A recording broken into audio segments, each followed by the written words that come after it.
எதிர்கால தலைமுறைகளுக்கான அறிவு பணியை செவ்வனே செய்து வருகின்ற நூலக நிறுவனமானது 2013ஆம் ஆண்டிலே தனது 8வது ஆண்டை நிறைவு செய்திருக்கிறது. இதனை முன்னிட்டு தமிழ் ஆவண மாநாடு 2013 இதனை நடாத்தி வருகின்றது. தற்போது 5வது அரங்கமாக நாட்டாரியல் அரங்கு ஆரம்பமாகிறது. இதனை தலைமை தாங்குவதற்காக பேராசிரியர் சீனா மௌனகுரு ஐயா அவர்கள் மேடையில் இருக்கின்றார்.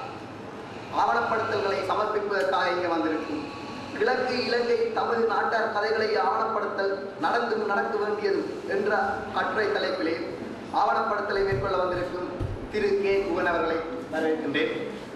அடுத்ததாக மட்டக்களப்பு தேசத்து வழிபாட்டு மரபுகளை நெறிப்படுத்தும் பദ്ധதிகளை மையப்படுத்திய ஆய்வு சம்பந்தமான ஆவணப்படுத்தலை மேற்கொள்ள வந்திருக்கும் திரு குணபாலசிங்கம் ஐயா அவர்களை வரவேற்கின்றேன்.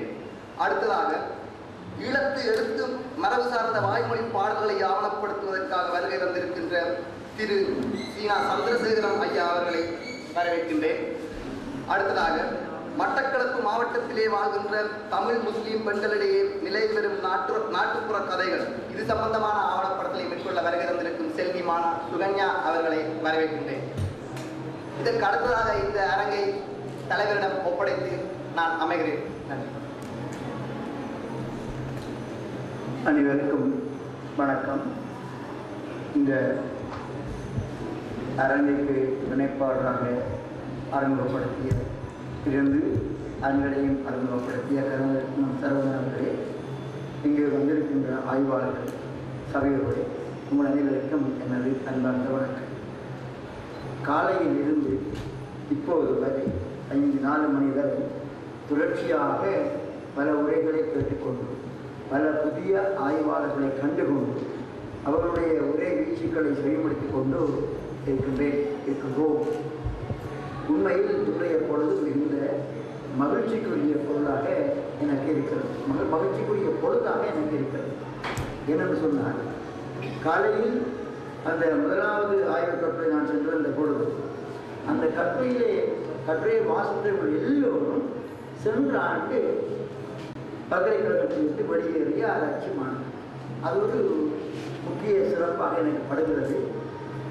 அவர்கள் இந்த ஆய்வு கட்டுரைகளை அனுப்பிய பொழுது இந்த ஆய்வு குழு அவற்றை ஏகமனதாக அங்கீகரித்திருந்தவை எனக்கு மகிழ்ச்சியையும் ஒரு ஆச்சரியத்தையும் தந்தது. நான் நம்புகின்ற இந்த புரிந்துணர்வுகள் தொடர்புமே. ஆனால் நாங்கள் பல காரியங்களை செய்ய முடியும். இப்போது கூட ஒரு ஆய்வு அரங்கிலே இருந்து வருகின்றேன். அங்கு கூட ஒரு புதிய இளம் ஆய்வாளர் முதல் முறையாக அரங்கில் கொண்டிருக்கிற கவிஞர் சிவத்திரன் பற்றி ஒரு ஆய்வாளர் கொண்டிருக்கின்றார். எல்லாருமே என்று புதியவர்களாக இருக்கிறார். இந்த நிகழ்ச்சி நடத்தி கொண்டிருக்கின்ற இளைஞர்களை காணுகின்றேன். நான் இதுவரைக்கும் தமிழ் சங்கத்திலே காணாத இளைஞர்கள் எல்லாம் புதிய முகங்கள். நான் நம்புகின்றேன் எங்களுடைய தமிழ் ஆய்வும் தமிழ் போக்கும் ஒரு புதிய தலைமுறையின் தோள்களில் சுமத்தப்பட்டிருக்கிறது. அல்லது அவர் சுமக்கிறார். இதை நான் நம்புகின்றேன். எங்களை போன்றவர்களுக்கு மிகுந்த மகிழ்ச்சியும் மகிழ்ச்சி அடைகின்ற ஒரு நிகழ்ச்சியாகும் என்று கூறிக்கொண்டு என்னுடைய உரையை தலைவர்களே ஆரம்பிக்கலாம் என்று நினைக்கின்றேன். இன்று நடக்கின்றது ஆவண மாநாடு. உங்களுக்கு தெரியும், இந்த ஆவணப்படுத்துதல் முதல் அவசியம். ஆராய்ச்சிக்கு முதல் ஆவணங்கள் தேவை. அபிப்பிராயங்கள் ஆராய்ச்சியாக, அபிப்பிராயங்கள் எங்களுடைய அகம் சார்ந்தது, எங்களுடைய சப்ஜெக்டிவ். இந்த அபிப்பிராயங்கள் நிறுவதற்கு ஆவணங்கள், இந்த ஆவணங்களை வைத்து ஆதாரங்களாக்கி அவற்றை ஏனைய துறைகளோடு ஒப்பிட்டு அலசி ஆராய்ந்து எங்களுடைய முடிவுகளுக்கு நாங்கள் வருகின்றோம். முடிவுகள் பல்வேறு வகைப்படலாம். பிறந்த முடிவுகள் விவாதிக்கப்படும். இப்படித்தான் ஆராய்வு நடந்து செல்கிறது. அந்த வகையில் இன்று எங்களுக்கு தேவைப்படுவது அபிப்பிராயங்கள் அல்ல, ஆதாரங்கள், எவிடன்ஸ் நிச்சயமாக தேவைப்படும். இந்த ஆவணங்களை 2ஆக பிரிக்கலாம். இன்னும் பலவாக பிரிக்கலாம். நான் சுருக்கமாக 2ஆக பிரிக்கிறேன். ஒன்று எழுத்து ஆவணம், இன்னொன்று வாய்மொழி ஆவணம். எழுத்து ஆவணங்கள் கொண்ட பொழுது கல்வெட்டு, இலக்கியங்கள், எழுதப்பட்டதுகள், ஏடுகள் என்று பல்வேறு வகைப்படும்.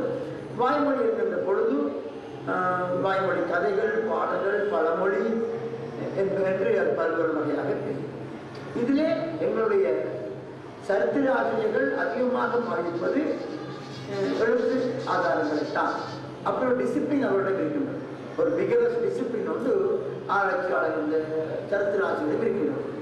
சான்றுகள் இல்லாததையும் அவர் ஏற்க மாட்டார். கல்வெட்டு ஆதாரம் இருக்கின்றதா, புலவர்கள் ஆதாரம் இருக்கின்றதா, எழுத்தாதாரம் இருக்கின்றதா என்ற கேள்வியைத்தான் முதல்வர் கேட்பார். அது ஒரு வகையான ஒரு காலத்து டிசிப்ளின், ஒரு வகையான கட்டுக்கோள் டிசிப்ளின்.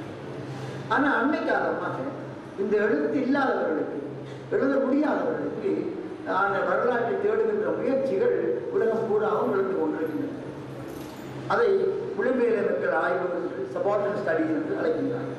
அவர்கள் பழையவர்களின் கதைகளை, அவர் சடங்குகளை, சம்பிரதாயங்களை, பழக்க வழக்கங்களை எல்லாம் ஆதாரங்களாக கொள்கின்றார்கள். அவர் வாய்மொழி மரபே வரலாற்று ஆவணமாக பயன்படுத்துகின்ற புதிய போக்குகள் இடம்பெற்றுக் கொண்டிருக்கின்றன. ஆர்கியாலஜி என்று கூறுவார்கள், புதைப்பொருள் ஆராய்ச்சி என்று சொல்லி 2 விதமான ஆர்கியாலஜி இருக்கின்றன. ஒன்று மரபு ரீதியான ஆர்கியாலஜி, இன்னொரு ஆர்கியாலஜி இருக்கிறது சோஷியல் ஆர்கியாலஜி என்று கூறுகிறார்கள். அது இன்னும் எங்கள் மத்திய அதிகமாக பரவவில்லை. புதைப்பொருளை தேடி செல்பவர்கள் இந்த மேடான நிலங்களுக்கு சென்று அங்கு வாழ்ந்த அரசர்களுடைய மந்திரிமாருடைய அந்த பெரிய கட்டங்களைத்தான் ஆராய்கின்ற மரபுகளுக்கு அங்குதான் கிடைக்கின்றது. அந்த இடத்துக்கு அப்பா 3-4 மைலுக்கு அப்பா சாதாரண குடியிருப்புகள் இருந்திருக்கு. அங்கும் மக்கள் வாழ்ந்திருப்பார்கள். இவர்கள் வெங்கல பாத்திரம் பாவித்தால் அவர்கள் மண்ணோடு பாவித்திருப்பார்கள். இவர்கள் ஒரு விதமான தங்க வளையல் அணிந்தால் அவர்கள் செம்பு வளையல் அணிந்திருப்பார்கள். அப்ப அப்படியான இடங்களை ஆராய்கின்ற பொழுது மக்களை ஆராய்கின்ற ஒரு அகழ்வாராய்ச்சி உருவாகும். எங்கள் மத்திய இன்னும் அகழ்வாராய்கள் மக்களை நோக்கி அகழ்வாராய்கள் எங்களுடைய அகழ்வாராய்கள் பெரும்பாலும் அமையவில்லை. அமைந்தால்தான் எங்கள் மத்தியிலே முழுமையான ஒரு வரலாறு உருவாக முடியும். வரலாறு என்பது ஒரு குறிப்பிட்ட மேல் தட்டியாடக்கூடிய வரலாறு அல்ல, அது மக்கள் வரலாறு, எல்லாரையும் நினைத்த வரலாறு அமைய வேண்டும். இந்த வகையிலே இன்று இந்த நிகழ்வுக்கு உரையாற்றுவதற்காக 4 வந்திருக்கிறார்கள். எனக்கு இந்த அமைப்பாளர்கள் என்ன இதுக்கு ஏன் தெரிந்தார்கள் என்று தெரியவில்லை. என்னுடைய விருப்பத்துறை என்றபடியால் அவர்கள் என்னை கூட்டார்கள் தெரியாது. அந்த வகையில் இங்கே நாட்டார் கதைகள், வழிபாட்டு பத்ததிகள், வழிபாட்டு மரபொழி நடிப்படுத்தும் பத்ததிகள், அதுக்கு ஒரு வகையான எழுத்தாவணம் தான். ஆனால் ஒரு செழுமையான வாய்மொழியாக சொல்லப்பட்டு எடுத்து எழுதப்பட்ட semi literature, semi oral literature என்று கூறுவார்கள். அந்த வாய்மொழி பாடல்கள் முஸ்லிம் தமிழ் பெண்களிடையே வழங்குகின்ற நாட்டார் கதைகள், இவையெல்லாம் இங்கே ஆவணப்படுத்தப்படுகின்றன. இந்த ஆவணப்படுத்துவதற்கு கூடாக மக்கள் வரலாறு, மக்கள் பண்பாடு, மக்கள் சிந்தனைகள், மக்கள் உளவியல் என்பன வெளியிலே வருகின்றன. இட்ஸ் ஏ சோஷியல் ரிசர்ச், சமூக ஆய்வாக இணைக்கப்படுகிறது. அந்த வகையில் இவற்றை ஒழுங்கமைத்த ஆய்வாளர்களை நான் ஆய்வாளர்களுக்கு பாராட்டு தெரிவித்துக் கொண்டு, முதலாவதாக கிழக்கிழங்கை தமிழ் நாட்டார் கதைகளை ஆவணப்படுத்தல் நடந்தது, நடக்க வேண்டியது என்ற தலைப்பில் குகன் அவர்களை பேச அழைக்கின்றேன். குகன் அவர்கள் கிழக்கு பல்கலைக்கழகத்தின் உள்ள அவர் தமிழ் சிறப்பு பட்டத்தை செய்தவர், நாட்டாரியலை முறையாக அங்கே கற்றவர். இப்போது குகன் தன்னுடைய கட்டுரையை சமர்ப்பிப்பார். கொடுக்கப்பட்ட நேரம் 15க்கும் 20க்கும் இடைப்பட்ட நிமிடங்கள்.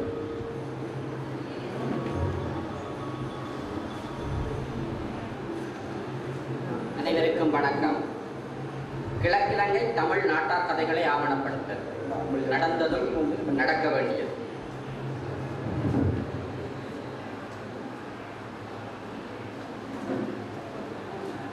இந்த ஆய்வு கட்டுரை பிரதானமாக 4 பிரிவுகளாக அமைகின்றது.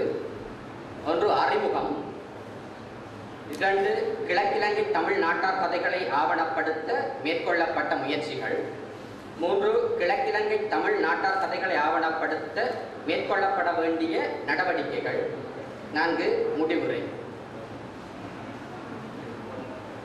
அறிமுகம். அதற்குள் ஆய்வின் தேவை. தமிழ் நாட்டார் கதை ஆய்வுகள் ரசனை முறை ஆய்வுகளாக வந்து கோட்பாட்டு அடிப்படையிலான ஆய்வுகளாக அமைய வேண்டும் என்பதும் அவை புதிய கோட்பாடுகளை உருவாக்குவதற்கான அடிப்படைகளாக அமைய வேண்டும் என்பதும் வலியுறுத்தப்படுகிறது. இவ்வகை ஆய்வுகளுக்கு சவாலாக இருப்பது முறையான ஆவணப்படுத்தல்களின் போதாமையாகும். அந்த வகையில் இந்த ஆய்வின் நோக்கமாக அறிவியல் ரீதியாக நாட்டார் கதைகளை ஆய்வு செய்கின்ற ஒரு ஆய்வாளனுக்கு முழுமையாக பயன்படக்கூடிய விதத்தில் முறையான ஆவணப்படுத்தலை எவ்வாறு மேற்கொள்ளலாம் என்று ஆராய்வதாகும். அந்த அடிப்படையிலே இந்த கிழக்கிழங்கை பற்றி ஒரு சிறிய அறிமுகத்தை செய்ய வேண்டும். பலரும் இதை சொல்லியிருப்பார்கள், ஆனால் நான் பெருசாக அதை சொல்ல தேவையில்லை என்று நினைக்கின்றேன். கிழக்கிழங்கை இன்று மட்டக்களப்பு, அம்பாறை, திருகோணமலை என்ற 3 மாவட்டங்களை உள்ளடக்கி இருக்கின்றது. இங்கு தமிழர், முஸ்லிம், பரங்கியர், சிங்களவர் என்ற 4 இன மக்கள் வாழ்கின்றனர். இதில் தமிழை தாய்மொழியாக கொண்டவர்கள் பெரும்பான்மையினர் ஆகும். இதிலே தமிழர், முஸ்லிம் மத்தியில் வழங்குகின்ற நாட்டார் கதைகள் கவனத்தில் கொள்ளப்படுகின்றன. அந்த அடிப்படையிலே கிழக்கிழங்கை தமிழ் நாட்டார் கதைகளை ஆவணப்படுத்த இதுவரை மேற்கொள்ளப்பட்ட முயற்சிகள் சம்பந்தமாக அடுத்த பகுதியாக அமைகின்றது. ஒன்று, மட்டக்களப்பு மாநில உபகதைகள். இது மட்டக்களப்பு கலாசார பேரவையினால் துவக்கப்பட்டிருக்கின்றது. எஸ் எதிர்மன்னசிங்கம் அவர்கள் கலாசார உத்தியோகத்தராக இருந்த காலப்பகுதியில் இது துவக்கப்பட்டிருக்கின்றது. 17 நாட்டார் கதைகள் இதிலே இருக்கின்றன. அந்த நாட்டார் கதைகள் வகைப்படுத்தப்படவில்லை, தகவலாளர் விவரம் தரப்படவில்லை, மொழிநடை மாற்றப்பட்டுள்ளது. மொழிநடை பற்றி எல்லாம் பின் சொல்லும்போது மொழிநடை மாற்றப்பட்டுள்ளது என்பதற்குரிய அர்த்தங்கள் பின்பு புரியும். ஆதாரங்களை முழுமையாக இந்த இடத்தில் எடுத்து காட்ட முடியாது. அடுத்தது, இலங்கை கிராமத்து முஸ்லிம்களின் வாய்மொழி கதைகள். இதனை தொகுத்திருப்பவர் எஸ் முத்துமீரான். இதிலே 35 நாட்டார் கதைகள் இருக்கின்றன. இந்த நாட்டார் கதைகளுக்கு தலைப்புகள் இடப்படவில்லை, அவை வகைப்படுத்தப்படவும் இல்லை. இலங்கை கிராமத்து முஸ்லிம்களின் வாய்மொழி கதைகள் என்று இந்த நூலுக்கு தலைப்பிடப்பட்டிருந்தாலும் முஸ்லிம் சமூக பின்னணி அல்லாத கதைகளும் இதில் இருக்கின்றன. குறிப்பாக அம்பாறை மாவட்டத்தில் இருந்து மட்டும் நாட்டார் கதைகள் சேகரிக்கப்பட்டுள்ளன. அந்த அடிப்படையிலே அம்பாறை மாவட்டத்து முஸ்லிம்கள் மத்தியில் வழங்குகின்ற பேச்சு வழக்கு சொற்கள் இந்த நாட்டார் கதைகளிலே வருகின்ற பொழுது அந்த பேச்சு வழக்கு சொற்கள், மண் வள சொற்கள் என்ற தலைப்பில் ஒவ்வொரு நாட்டார் கதைக்கு அடியில் குறிப்பிடப்பட்டிருக்கின்றன. மற்றது, ஈழத்து தமிழ் நாட்டுப்புற கதைகள். இதனை தொகுத்திருப்பவர் கலாநிதி கீனா விசாவரூபன். யாழ்ப்பாணம், முல்லைத்தீவு, கிளிநொச்சி, மன்னார், வவுனியா, திருகோணமலை, மட்டக்களப்பு, அம்பாறை என்ற மாவட்டங்களில் இருந்து நாட்டார் கதைகள் சேகரிக்கப்பட்டிருக்கின்றன. 128 நாட்டார் கதைகள் மொத்தம் இதில் இடம்பெறுகின்றன. கிழக்கிழங்கை நாட்டார் கதைகள் 33 இருக்கின்றன. இதிலே இக்கதைகள் சேகரிக்கப்பட்ட காலம், இக்கதைகளுக்கான தலைப்பு, தகவலாளர் விவரம் என்பன தரப்பட்டிருக்கின்றன. இந்த கதைகள் வகைப்படுத்தப்பட்டுள்ளன. பேச்சு வழக்கு சொற்கள் கவனத்தில் கொள்ளப்பட்டுள்ளன. நாட்டார் நம்பிக்கைகள் எடுத்துக்காட்டப்பட்டுள்ளன. குறிப்பாக ஒரு கதையில் குறித்த சமூகம் சார்ந்த நாட்டார் நம்பிக்கைகள் வருகின்ற பொழுது அது அடிக்குறிப்பிலே எடுத்துக்காட்டப்பட்டிருக்கிறது. இந்த வகையில் முழுமையாக நாட்டார் கதைகளை ஆவணப்படுத்திய விதத்தில் இந்த 3 நூல்கள் முக்கியமானது. அந்த விதத்தில் மட்டக்களப்பு மாநில உபகதைகள் நாட்டாரியல் சிந்தனைகள் பரவாத காலப்பகுதியில் துவக்கப்பட்டிருக்கின்றது என்பதும்,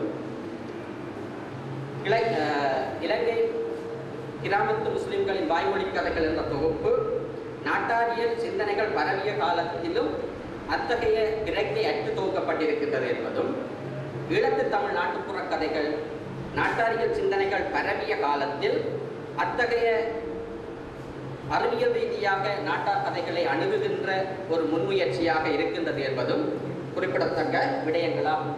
இவை தவிர கிழக்கு பல்கலைக்கழகம் மொழித்துறை நடத்திய நாட்டாரியல் கருத்தரங்கிலே வாசிக்கப்பட்ட கட்டுரைகள் வாய்மொழி மரபுகள் வரலாற்று மூலங்களாக என்ற நூலாக வெளியிடப்பட்டிருக்கிறது. இதிலே 3 கட்டுரைகள், குறிப்பாக கோயில்களை பற்றிய கட்டுரைகள், நாவலடி கடலாட்சி அம்மன் கோயில் பற்றிய கட்டுரை, புன்னைச்சோலை காளியம்மன் கோயில் பற்றிய கட்டுரை, அமிர்தகளி கப்பலேந்தி மாதா கோயில் பற்றிய கட்டுரை என்பன குறித்த கட்டுரைகளுக்கு அடிப்படை மூலமாக குறித்த கோயில்களை பற்றிய நாட்டார் கதைகளை ஆய்வு மூலங்களாக பயன்படுத்தி இருக்கின்றன. அந்த அடிப்படையிலே குறித்த கோயில்களை பற்றிய நாட்டார் கதைகள் தகவலாளர் விவரத்தோடு அந்த நூலிலே பதிவு செய்யப்பட்டுள்ளன. அடுத்தது ரமீஸ் அப்துல்லாவின் கிழக்கிழங்கை கிராமியம் என்ற அந்த சிறிய புத்தகத்திலே 3 நாட்டார் கதைகள் பிற்குறிப்பிலே தகவலாளர் பெயருடன் மட்டும் இடம்பெற்றிருக்கின்றது. அடுத்தது தீனா சதாசிவையரின் வசந்தன் கவித்திரட்டில் நரேந்திர சிங்கனை பற்றிய ஒரு நாட்டார் கதை தேவை கருதி அடிக்குறிப்பு பகுதியிலே இடம்பெற்றிருக்கின்றது. அடுத்தது களப்பு என்ற சஞ்சிகை, மட்டக்களப்பு மாவட்ட செயலகம் வெளியிடுகின்ற களப்பு என்ற சஞ்சிகையில் சேனா மலர்ச்செல்வன் 4 நாட்டார் கதைகளை எழுதியிருக்கின்றார். அவற்றை நாட்டார் கதைகள் தொகுக்கப்பட வேண்டிய முறையில் இல்லாமல், தகவலாளர் விவரமோ எதுவோ இல்லாமல் ஒரு ரசனை அடிப்படையிலே அது எழுதப்பட்டிருக்கின்றன. அதே போல எஸ்.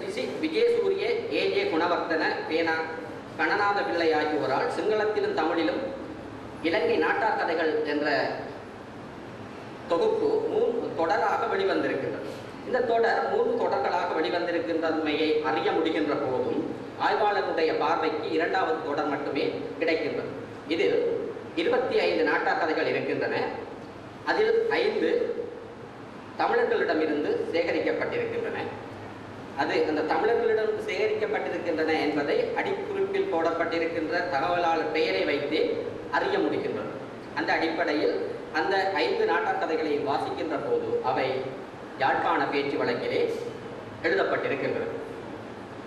இவ்வாறு பார்க்கின்ற போது இவ்வளவும் கிழக்கிழங்கை நாட்டார் கதைகளை ஆவணப்படுத்துவதற்காக மேற்கொள்ளப்பட்ட முயற்சிகள் என்று கருதலாம். அந்த அடிப்படையிலே ஒரு நாட்டார் கதை ஆய்வாளனுக்கு இந்த ஆவணப்படுத்தல் போதுமா என்ற கேள்வி நாட்டார் கதைகளை ஆய்வு செய்கின்ற எனக்கு படுகின்றது. அந்த நிலையில் இத்தகைய முன்முயற்சிகளில் இருந்து காலம் தாழ்த்தியேனும் அறிவியல் ரீதியாக நாட்டார் கதைகளை ஆய்வு செய்கின்ற ஒரு ஆய்வாளனுக்கு அந்த நாட்டார் கதைகள் எவ்வாறு சேகரிக்கப்பட வேண்டும் என்பதை என்னுடைய ஆய்விலிருந்து நான் அபிப்பிராயமாக சொன்னாலும் இது என்னுடைய ஆய்வுக்குள்ளால் வருகின்ற விடயங்களாகும். அந்த அடிப்படையிலே நான் 9 விடயங்களை இங்கு முன்வைக்கின்றேன். கிழக்கிழங்கை நாட்டார் கதைகளை ஆவணப்படுத்த மேற்கொள்ளப்பட வேண்டிய நடவடிக்கை. 1. நாட்டார் கதைகள் அறிவியல் ரீதியாக ஆவணப்படுத்தப்பட வேண்டும். சிறுவர்கள் தாத்தாவின் மடியிலும் பாட்டியின் மடியிலும் இலாவகமாக உட்கார்ந்து அறநீதி கதைகளை கேட்ட சூழ்நிலையை இன்று காண முடியாது. அவற்றின் பயன் நிலை இன்று மாறிவிட்டது. நாட்டார் கதைகளை தெரிந்தவர்கள் தேவை ஏற்படும் போது மட்டுமே அவற்றை சொல்லுகின்றனர். இதனால் அவற்றை இயற்கை சூழலில் சேகரிப்பது சாத்தியமற்றதாகிவிட்டது. எனினும் கள ஆய்வில் அறிவியல் அணுகுமுறை பின்பற்றப்பட வேண்டும் என்பதை பலரும் வலியுறுத்துகின்றனர். சேகரிப்பாளர் எப்போதும் தன் பணியில் அக்கறை கொண்டவனாக இருந்தால் தற்செயலாக எதிர்பாராத வகையில் சில நாட்டார் கதைகளை சேகரிக்கும் வாய்ப்பு கிட்டும். கள ஆய்வு உண்மையை அடிப்படையாக கொண்டதே அன்றி ஆய்வாளரின் கற்பனையை சார்ந்திருக்கக்கூடாது. அது குணவியல்பு அடிப்படையில் புறவயமானது, அகவயமானது அல்ல. எனவே நாட்டார் கதை சேகரிப்பாளர் நல்ல கதை சொல்லிகளை அடையாளம் காண வேண்டும். கதை சொல்லுதல் கேட்டலுக்கான இயற்கை சூழலை உருவாக்க வேண்டும். இதற்காக சேகரிப்பாளர் பலமுறை களத்திற்கு சென்று வருவது அவசியமாகும். தகவலாளிகளுடன் உரையாடி நெருங்கி பழகுவதன் மூலம் கதைகளை சொல்லுதல் கேட்டலுக்கான சூழலை இயன்றவரை உருவாக்கிய பின் கதைகளை சேகரிப்பது உண்மையான தகவல்களை பெற உதவும். தகவலாளருடைய பெயர், இடம், வயது, சமயம், தொழில், கல்வி, சாதி போன்றனவும் கதை சொன்ன நாள், நேரம் என்பனவும் சேகரிக்கப்பட வேண்டும். அதே நேரம் சொல்லப்பட்ட கதையின் பெயர், சொல்லப்பட்ட சூழல், சொல்லப்பட்ட முறை, கதை சொல்வதில் தயக்கம் காட்டப்பட்டதா, அதற்கான காரணம், தகவலாளி இக்கதையை எப்பொழுது தெரிந்து கொண்டார், எங்கு வைத்து, யார் மூலம், ஊர், தொழில், சாதி போன்ற விவரங்களும் சேகரிக்கப்பட வேண்டும். இவற்றையெல்லாம் சேகரிப்பாளர் அவதானத்துடன் ஒலிநாடாவில் பதிவு செய்து பின் எழுதிக் கொள்வது நேரத்தை மீதப்படுத்தவும், கதை சேகரிப்பில் தடங்களை குறைக்கவும், இயல்பான சூழலை உருவாக்கவும் உதவும். இரண்டாவது, அனைத்து பிரதேசங்களையும் உள்ளடக்கியதாக கள ஆய்வு அமைய வேண்டும். இலங்கையை பொறுத்தவரை பல்கலைக்கழக பட்டங்களை பெறுவதற்காக நாட்டார் கதைகளை ஆய்வுப் பொருளாக தேர்ந்தெடுப்பவர்கள் பிரதேசத்தை வரையறுத்துக் கொண்டு அதிலும் சுட்டிப்பாக சில கிராமங்களை மட்டும் குறிப்பிட்டு களஆய்வு செய்து தமது ஆய்வு நிறைவு செய்கின்றனர். குறுகிய கால இவ்வாய்வுகளின் போது குறித்த பிரதேசம் முழுவதற்கும் தனிப்பட்ட ஒருவர் சென்று களஆய்வு செய்தல் ஆய்வு நெறிப்பட்டதாக அமையாது என்பதால் இது ஏற்றுக்கொள்ளப்படுகின்றது. இதனை தெரிவு செய்யும் முறை சாம்பிளிங் மெத்தட் என்று குறிப்பிடுகின்றனர். குறிப்பிட்ட கிராமங்களில் களஆய்வு மேற்கொண்டு அதன் மூலம் பெறும் கருத்துக்களை அப்பிரதேசம் முழுவதற்கும் பொது கோட்பாடாக காட்டுவதே இவ்வாய்வு நெறியாகும். ஆய்வு முடிவுகள் பலவீனமானவையாக அமைவதற்கும் புதிய கோட்பாடுகளை உருவாக்க முடியாமைக்கும் இத்தகைய பலவீனங்களே காரணமாகும். இதனால் தனிப்பட்ட ஒருவர் இந்த களஆய்வை செய்ய முடியாது என்பதால் குழுவாக செயற்படுவது பொருத்தமாக இருக்கும் என்று கருதப்படுகின்றது. மூன்றாவது, சமகாலத்தில் உருவாகிய நாட்டார் கதைகளும் சேகரிக்கப்பட வேண்டும். நாங்கள் நாட்டார் கதைகள் பழையவை என்ற கருத்தோடு மட்டும் நின்றுவிடக்கூடாது. இன்று ஏர்பன் போக்லோர் என்றெல்லாம் கதைக்க தொடங்கிவிட்டார்கள். ஆகவே புதிதாகவும் நாட்டார் கதைகள் தோன்றுகின்றன என்ற எண்ணம் எங்களுக்குள் இருக்க வேண்டும். அந்த அடிப்படையிலே சுனாமி கதைகள் தோன்றின, அண்மையில் நடைபெற்ற போர்க்காலங்களில் நாட்டார் கதைகள் தோன்றின. அவை முறைப்படி சேகரித்து ஆவணப்படுத்தப்பட வேண்டும். ஏனெனில் அவை ஒரு குறிப்பிட்ட காலத்து வரலாறாக அமையும். பாலியல் கதைகள் சேகரிக்கப்பட வேண்டும். பாலியல் கதைகளை ஒரு அறக்கழிவான கதைகள், அவை ஆபாசமானவை என்று ஒதுக்குகின்றோம். ஆனால் அவை வெளிப்படுத்துகின்ற பாலியல் தன்மைகளையும் தாண்டி கதை கட்டுமானம், கற்பனை, விஷயம், மொழிப்பிரயோகம், மொழி லாபகம், மனித மனம் என்பவற்றை அறிந்து கொள்ளவும் அவை உதவுகின்றன. அதே போல நாட்டார் கதைகள், சேகரிக்கப்பட்ட நாட்டார் கதைகள் தலைப்பிடப்பட்டு வகைப்படுத்தப்பட வேண்டும். நாட்டாரியலை பொறுத்தவரையிலே வகைப்படுத்தல் என்பது அடிப்படை ஆய்வாக அமைகின்றது. ஏனெனில் ஒரு முன் ஆய்வு நடைபெற்ற பின்னரே அவை வகைப்படுத்தப்படக்கூடியதாக இருக்கு. அந்த அடிப்படையிலே வகைப்படுத்துவதற்கு பல அடிப்படைகள் இருக்கின்றன. உள்ளடக்கம், வடிவம், அமைப்பு, செயல்பாடு, சூழல் என்பது. பேச்சு மொழி மாற்றப்படக்கூடாது. நாட்டார் கதைகள் பேச்சு மொழியிலேயே வழங்குகின்றன. இங்கு சில பேச்சு மொழிகளிலே அவை எழுதப்பட வேண்டும் என்பதற்காக சில நாட்டார் கதைகளை எழுதுகின்ற போது அலாதியான பிரதேச உணர்வு காரணமாக தமது பிரதேச பேச்சு வழக்கு சொற்களை வலிந்து அதற்குள் புகுத்துகின்ற போது ஆய்வாளருக்கு அவை விளங்க முடியாத ஒரு பாடமாகி விடுகின்ற ஒரு துப்பாக்கிய நிலை இருக்கிறது. ஆகவே அந்த பேச்சு மொழி கூட எல்லை கடந்து விடாமல் இயல்பாக அமைய வேண்டியது மிக முக்கியமான விடயமாகும். குறிப்பிட்ட நாட்டார் கதைகளிலே நாட்டார் நம்பிக்கைகள் வருகின்ற பொழுது அவை அடிக்குறிப்பு பகுதியிலே காட்டப்படுதல் வேண்டும். ஏனெனில் நாட்டார் நம்பிக்கைகள் சமூகத்துக்கு சமூகம் வேறுபட்டவை. அதே போல ஒரு நாட்டார் கதை சேகரிக்கப்படுகின்ற போது ஒரு நாட்டார் கதையை பலரும் சொல்லக்கூடும். அவ்வாறு பலர் சொல்லுகின்ற பொழுது அனைத்து வடிவங்களும் சேகரிக்கப்பட வேண்டும். இதிலே சேகரிப்பாளனுடைய பொறுமை மிக முக்கியமானது. ஏனெனில் அந்த ஒவ்வொரு கதையும் நுணுக்கமான நுட்பமான வேறுபாடுகளை நமக்கு காட்டும். அந்த அடிப்படையிலே ஒவ்வொரு கதையும் ஒவ்வொரு மாற்று வடிவங்களும் சேகரிக்கப்பட வேண்டியது அவசியமாகும். இந்த ஒவ்வொரு மாற்று வடிவங்களுக்குமான தலைப்புகள் ஒன்றாகவே இருக்க வேண்டும். உதாரணமாக ஒரு நாட்டார் கதை சேகரிக்கப்படுகின்றது என்றால் பேய் பூணாரம் பூண்ட கதை என்ற தலைப்பிலே கிழக்கிழங்கையில் 12 கதைகள் சேகரிக்கப்படுகின்றது என்றால் பேய் பூணாரம் பூண்ட கதை 1, 2 என்று அது தொகுக்கப்படுகின்ற போது அவை ஆய்வாளருக்கு மிக பயனுடையவையாக அமையும். அந்த அடிப்படையிலே இந்த பகுதியில் எனது கட்டுரையில் மட்டக்களப்பு மாநில உபகதைகள் என்ற தொகுதியில் கொக்கட்டிச்சோலை கோயில், தானோந்தீஸ்வரர் கோயில் சம்பந்தமாக வழங்குகின்ற ஒரு நாட்டார் கதை மட்டக்களப்பு மாநில உபகதைகள் என்ற தொகுப்பிலும் ஈழத்து தமிழ் நாட்டுப்புற கதைகள் என்ற தொகுப்பிலும் இடம்பெறுகின்றன. அந்த அடிப்படையிலே இரண்டையும் ஒப்பிட்டு காட்டி மட்டக்களப்பு மாநில உபகதைகளை விட ஈழத்து தமிழ் நாட்டார் கதைகள் எவ்வாறு நாட்டார் கதைகளை அறிவியல் ரீதியாக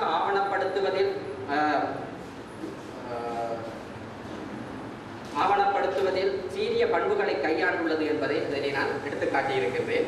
கட்டுரையில் பார்க்கலாம். அதே போல ஒரு நாட்டார் கதை தொகுப்பு வெளியிடப்படுகின்ற போது அந்த தொகுப்பு தொடர்பான ஆய்வுரை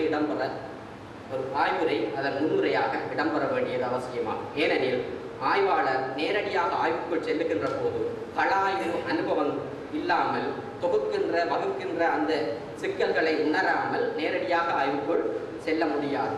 உண்மையிலேயே ஒரு நாட்டாரியல் ஆய்வாளர் கள ஆய்வு அனுபவம் இல்லாமல் பாடத்தை மட்டும் வைத்துக் கொண்டு ஆய்வு செய்தால் அவை சில குழப்பங்களுக்கு வழிவகுக்கும். ஆகவே இந்த ஆய்வுரை ஆய்வாளர்களுக்கு பயன்படக்கூடியதாக இருக்கு. இந்த அடிப்படையிலே இறுதியாக அறிவியல் ரீதியாக நாட்டார் கதைகளை ஆவணப்படுத்துகின்ற முயற்சி என்ற அடிப்படையிலே ஈழத்து தமிழ் நாட்டுப்புற கதைகளை என்னால் உணர முடிகின்றது. ஏனையவை ஆய்வாளருக்கு தேவையான சில நுணுக்க விவரங்களை தர முடியாத சூழ்நிலை இருக்கின்றது. எனவே நாட்டார் கதை ஆவணப்படுத்தலில் மேற்படி நடைமுறைகளை பின்பற்றுவது சிறந்தது. இவ்வகை ஆவணப்படுத்தல் வெறுமனே கிழக்கிழங்கையில் மட்டும் நடைபெற்றால் போதுமானது அல்ல. இவ்வாறு ஏனைய பிரதேசங்களிலும் இந்த நாட்டார் கதை ஆவணப்படுத்தல் விரிவுபடுத்தப்படுகின்ற போது அவை உலகத்து நாட்டார் கதைகள், உலகத்து நாட்டார் கதை ஆய்வுகள் என்ற பொதுத்தளத்துக்குள் இலங்கை நாட்டாரியல் பிரவேசிக்க வழிவகுக்கும். இவ்வாறான ஆவணப்படுத்தல்கள் நடைபெறுகின்ற போது மேலத்தைய கோட்பாடுகளை எமது நாட்டார் கதைகளில் பொருத்தி பார்க்கின்ற போது அந்த கோட்பாடுகள் எமது நாட்டார் கதைகளுக்கு பொருத்தமானவையா அல்லது அவை மாற்றியமைக்கப்பட வேண்டியவையா அல்லது புதிய கோட்பாடுகள் எமது நாட்டாரியலில் நாங்கள் உருவாக்க முடியுமா என்பதற்கு இவை அடிப்படையாக அமையும் என்று கூறி விடைபெறுகின்றேன். நன்றி. இதுவரை புகன் அவர்கள் தன்னுடைய ஆய்வு கட்டுரையை சமர்ப்பித்தார்கள். ஆய்வு கட்டுரையில் ஆவணக்கட்டுரையை சமர்ப்பித்தார்கள். அந்த ஆவணக்கட்டுரையிலே அவர் கதை தொகுப்புகள், கதையின் விளக்கு நாட்டார் கதை தொகுப்புகள் பற்றிய தன்மை அதிகமான பகுதியை அந்த சேகரிக்கும் முறை, அது ஆய்வுக்கு பயன்படுத்துகின்ற முறை பற்றி விளக்கினார். புகன் அவர்கள் தனது எம்பில் பட்டத்திற்காக யாழ்ப்பாண பல்கலைக்கழகத்தில் நாட்டார் கதைகளை தன்னுடைய ஆய்வுகள்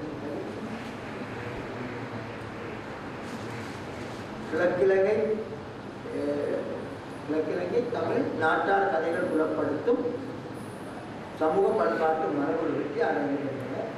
அவர் அறிவு வருகின்ற இடம் ஆராய்ச்சி. அடுத்து உங்களுக்கு உள்ள நிகழ்ச்சி இருப்பவர்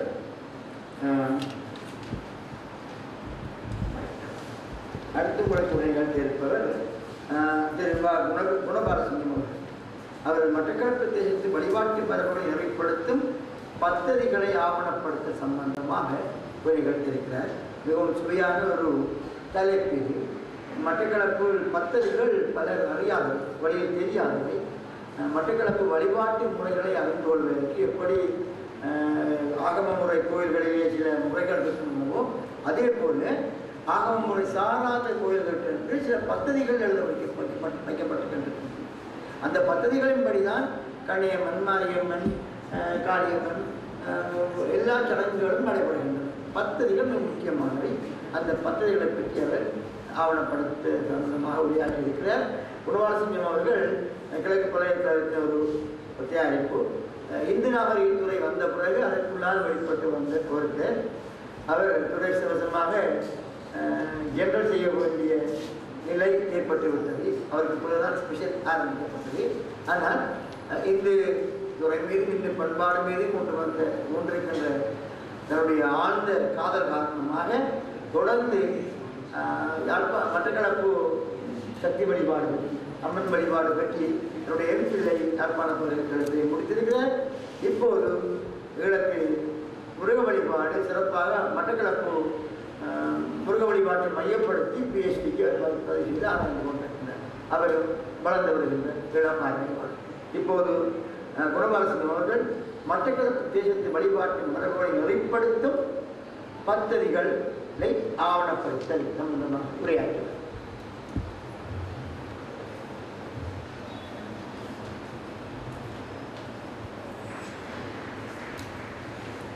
இந்த அமர்விற்கு தலைமை வகித்து இருக்கக்கூடிய பேராசிரியரும் எனது பல்கலைக்கழக பேராசிரியராகிய பேராசிரியர் சி மௌனோகுசர் அவர்களே, என்னுடன் இந்த கட்டுரையை சமர்ப்பிக்க வந்திருக்கின்ற ஆய்வாளர்களே, புலமைசார் அறிஞர்களே, பார்வையாளர்களே, உங்கள் அனைவருக்கும் எனது மாலை வணக்கம்.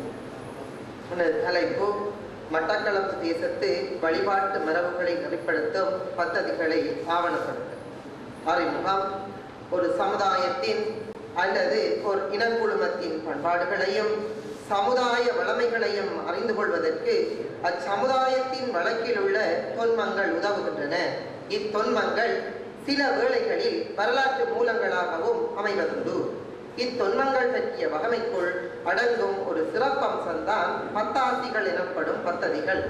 இப்பத்ததிகள் பற்றிய பின்புலத்தினை அறிந்து கொள்ள வேண்டுமாயின் மட்டக்களப்பு தேச பண்பாடுகள் பற்றி புரிந்து கொள்ள வேண்டும். இலங்கையில் தமிழர் செறிந்து வாழும் பிராந்தியங்களில் மட்டக்களப்பு தேசம் தனித்துவமான ஒரு பிரதேசமாகும். இத்தனித்துவத்திற்கு பலம் சேர்ப்பன மட்டக்களப்பு பண்பாடாகும். மட்டக்களப்பு தேச பண்பாடு பல்வகைமை தன்மை கொண்டவை. இங்கு பல்வேறு இனங்கள் கூடி வாழ்வதனால் அவரவர் சமுதாய வளர்களுக்கு ஏற்ப பண்பாடுகளும் வடிவமைக்கப்பட்டுள்ளன. இப்பண்பாடுகள் ஒன்றிலிருந்து ஒன்று கொடுத்தும் வளர்ந்து வந்துள்ளன. இலங்கையின் இந்து பண்பாட்டு மரபில் வழிபாட்டு மரபுகளுக்கும் சமுதாய வளமைகளுக்கும் முக்கியத்துவம் உண்டு. இலங்கை தமிழரிடையே பயிலையில் உள்ள வழிபாட்டு பாரம்பரியங்கள் பல. அவற்றுள் ஆகம சிற்ப சாஸ்திரங்களை அடிப்படையாக கொண்ட வழிபாடுகள், ஆகம வரையறைக்குள் அடங்காத பத்ததி வழிபாடுகள், பாரம்பரியங்களையும் சமுதாய வளமைகளையும் இணைத்துக் கொண்டு இயற்றப்படும் வழிபாடுகள் என்பன பிரதானமானவை. இவ்வகை வழிபாடுகளில் செல்வாக்குள்ள வழிபாடாக கருதப்படுவது ஆகம சிற்ப சாஸ்திரங்களை அடிப்படையாக கொண்ட வழிபாடுகளாகும். இங்கு ஏனைய வழிபாடுகளின் பிரசித்தம் குறைவு. ஆனால் மட்டக்களப்பு தேசத்தை பொறுத்தவரையில் இந்நிலை சற்று வித்தியாசமானது. ஆகம விதிக்கு உட்படாத பத்ததி வழிபாடுகளே இங்கு பிரசித்தமானவை. இலங்கையில் வேற எந்த பிராந்தியங்களும் இல்லாத அளவிற்கு மட்டக்களப்பில் இந்த வழிபாட்டு மரபுகள் விரவி காணப்படுகின்றமை மனங்கொள்ளத்தக்கது. இத்தெய்வ வழிபாடுகளை நெறிப்படுத்தும் ஆவணங்கள் 2 உள்ளன. அவற்றில் ஒன்று சடங்கு பாடல்கள், மற்றையது பத்ததிகள். மட்டக்களப்பு தேச மரபுசார் வழிபாட்டுக்குரிய பூசை விதிமுறைகளையும் அதற்கான மந்திரங்களையும் பாவனைகளையும் தொகுத்து கூறும் ஆவணமே பத்ததி ஆகும். பத்ததி என்பதை பத்தாசி எனவும் அழைப்பர். பத்தாசி என்னும் சொல் மட்டக்களப்பு தேசத்து மக்கள் மத்தியில் பயில்நிலையில் உள்ள ஒரு பிரதேச வழக்காட்சி சொற்பதமாகும். வசதி கருதி இங்கு பத்ததி என்னும் சொல்லி எழுத்தாளப்படுகின்றது. சைவ திருக்கோயில் கிரியைநெறிகளை வடமொழி ஆகம பத்ததிகள் நெறிப்படுத்துவது போன்று மட்டக்களப்பு தேசத்து பாரம்பரிய வழிபாடுகளை நெறிப்படுத்துபவை தமிழ் மொழியில் அமைந்த பத்தாசிகள் எனப்படும் பத்ததிகளாகும். இவ்விரு வழிபாட்டு நூல்களும் கோயில் வழிபாடுகளை கூறுவதில் பொதுமைப்பட்டிருப்பினும் அவைகளின் உள்ளடக்கம் சார் விடயங்களில் தனித்தன்மைகளை கொண்டிருப்பது உளங்கொள்ளத்தக்கது. பத்ததிகள் பெரும்பாலும் எத்தெய்வத்தின் பூசை விதிமுறைகளை கூறுகின்றனவோ அத்தெய்வத்தின் பெயராலேயும் வேறு பெயர்களாலேயும் அழைக்கப்படுகின்றன. மாரியம்மனுக்குரிய பூசை வழிபாடுகளை கூறுகின்ற பத்ததி மாரியம்மன் பத்ததி எனவும், காளியம்மனுக்குரிய வழிபாடுகளை கூறுகின்ற பத்ததி கும்ப பத்ததி அடையல் பத்ததி எனவும், பேச்சியம்மனுக்குரிய வழிபாடுகளை கூறுகின்ற பத்ததி பேச்சியம்மன் பத்ததி எனவும், கண்ணகியம்மனுக்குரிய வழிபாடுகளை கூறுகின்ற பத்ததி பூனப்பலகை பத்ததி, தேவேந்திரன் பத்ததி, குளக்கட்டு பத்ததி, கொம்பு பத்ததி, கன்னிமார் பத்ததி, வேடப்பத்ததி எனவும், கடலாட்சி அம்மனுக்குரிய வழிபாடுகளை கூறுகின்ற பத்ததி கடலாட்சியம்மன் பத்ததி, பரமனினாருக்குரிய வழிபாடுகளை கூறுகின்ற பத்ததி பரமனினார் பத்ததி எனவும், பெரியதம்பிரானுக்குரிய வழிபாடுகளை கூறுகின்ற பத்ததி பெரியதம்பிரான் பத்ததி எனவும் அழைக்கப்படுகின்றன. இப்பத்ததிகள் பல உபபிரிவுகளும் காணப்படுகின்றன. காளியம்மன் பத்ததியில் கும்பப்பத்ததியும் அடைக்கல பத்ததி என்னும் 2 பிரிவுகளை காணலாம். இவைகளில் பத்திரகாளி பூசை, வடபத்திரகாளி பூசை, வீரமகாளி பூசை,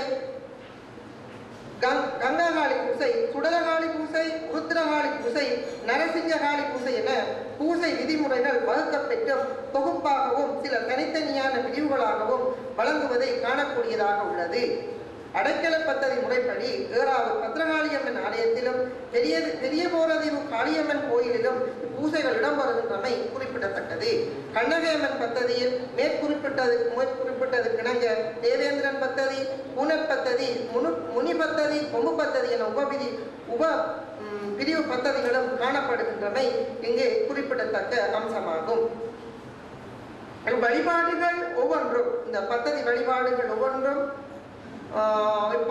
ஒவ்வொன்றும் அந்தந்த தெய்வங்களுக்குரிய வழிபாட்டு மரபுகளை செவ்வனே ஒழுங்கமைத்து வடிவமைத்து ஒரு குறிப்பிட்ட நியதிகளின்படி கூறுவதில் இந்த பத்ததிகள் சிறப்பிடம் வருகின்றன. இந்த வழிபாடுகளில் மட்டக்களப்பு பிரதேசத்தில் இயற்றப்படுகின்ற பாரம்பரிய வழிபாடுகளுக்கு ஆதாரமாகின்ற பத்ததிகள் பெரும்பாலும் வழிபாட்டிடம் அமைக்கும் முறை, மண்டபம் காவல் செய்யும் முறை, அம்மனுக்கு அடுக்கு சாட்டும் முறை, அம்மனை கும்பத்தில் ஆவாகனம் செய்யும் முறை, அவைகளுக்கான மடப்பிரிவுகள், அம்மனுக்கு இணை துணை பரிவார தெய்வங்களை நிறுத்தும் இடம், அவைகளுக்குரிய மடைப்பிரிவுகள், மந்திர யந்திர உச்சாரணங்கள், அம்மனை ஆராதிக்கும் முறைகள், பூசை செய்பவர் கைக்கொள்ள வேண்டிய அனுட்டான முறைகள் முதலிய விதிகளும் புறவும் உள்ளடக்கப்படுகின்றன. இப்பத்ததிகளை ஆவணப்படுத்த பத்ததி வழிபாடுகள் காலங்காலமாக சமூக வாழ்வியலில் ஒரு பகுதியாக இங்கு கடைபிடிக்கப்பட்டு வருவதனால் அவற்றை ஒரு வாழும் பண்பாடாகவே கருத வேண்டும். சமூக வாழ்வியலில் பல்வேறு விழுமியங்களையும் தாங்கிய பத்ததி வழிபாடுகள் சமகால சமூக செயற்பாட்டில் தமது முக்கியத்துவத்தை இழந்திருக்கின்றன.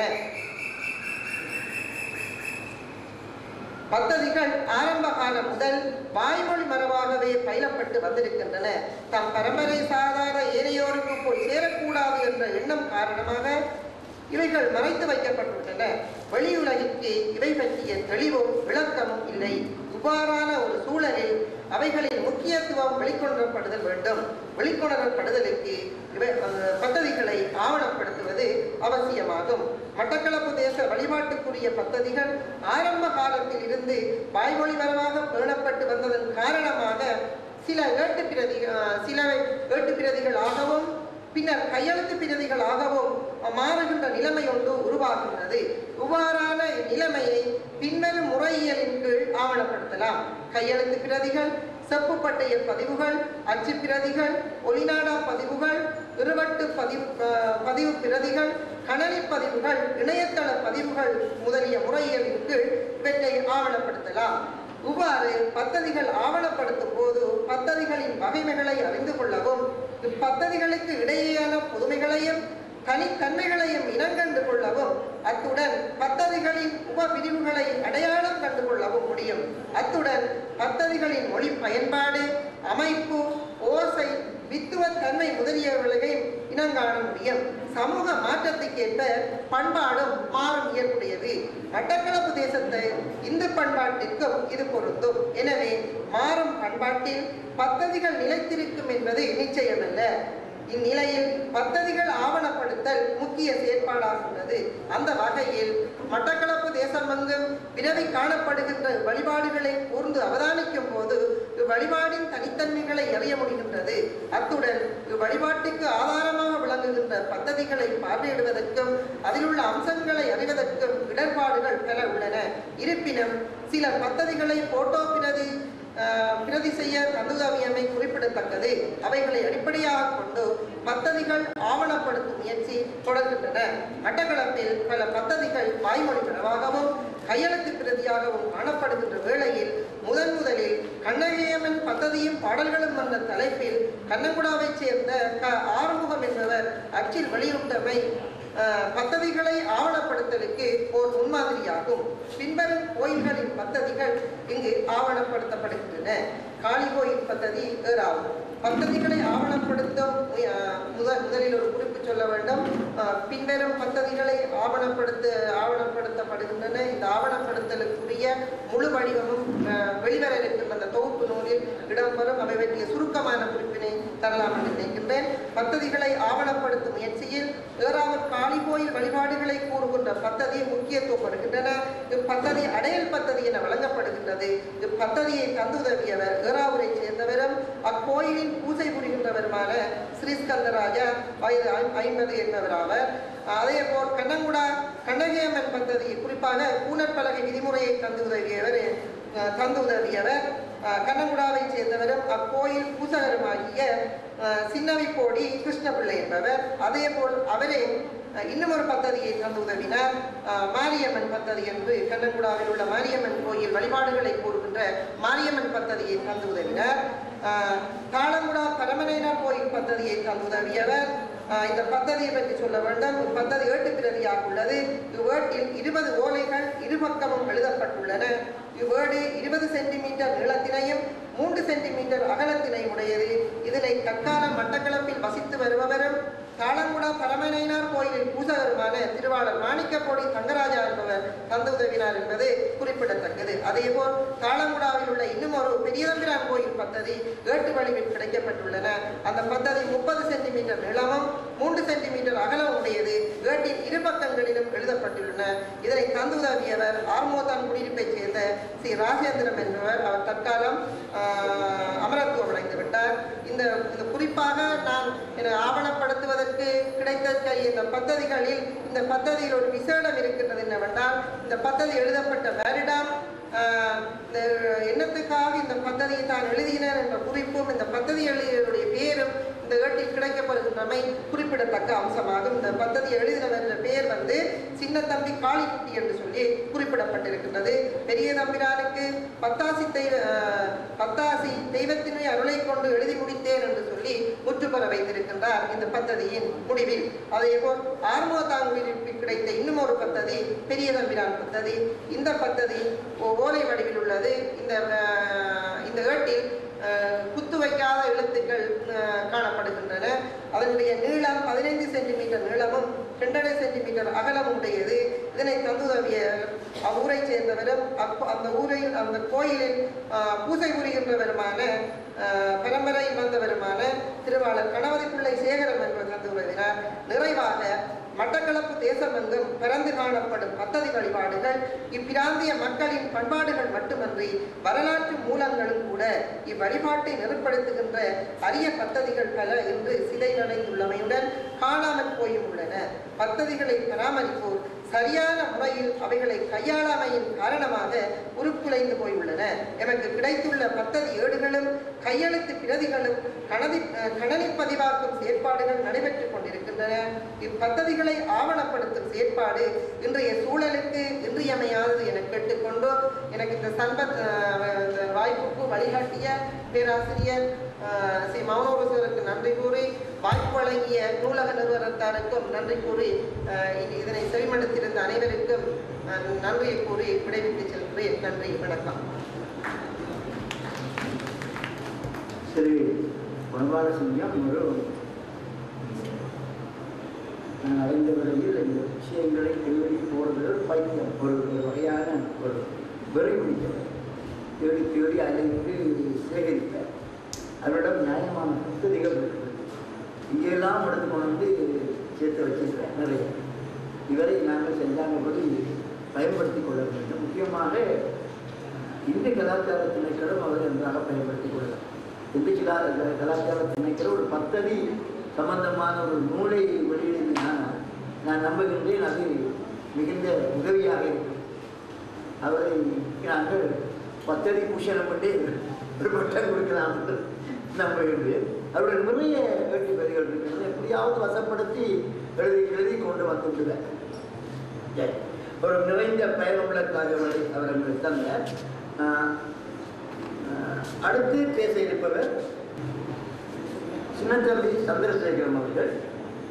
சின்னத்தம்பி சந்திரசேகரம் கிழக்கு பல்கலைக்கழகத்தினுடைய தமிழ் துறையின் முதல் தொகுதி மாணாக்கர்.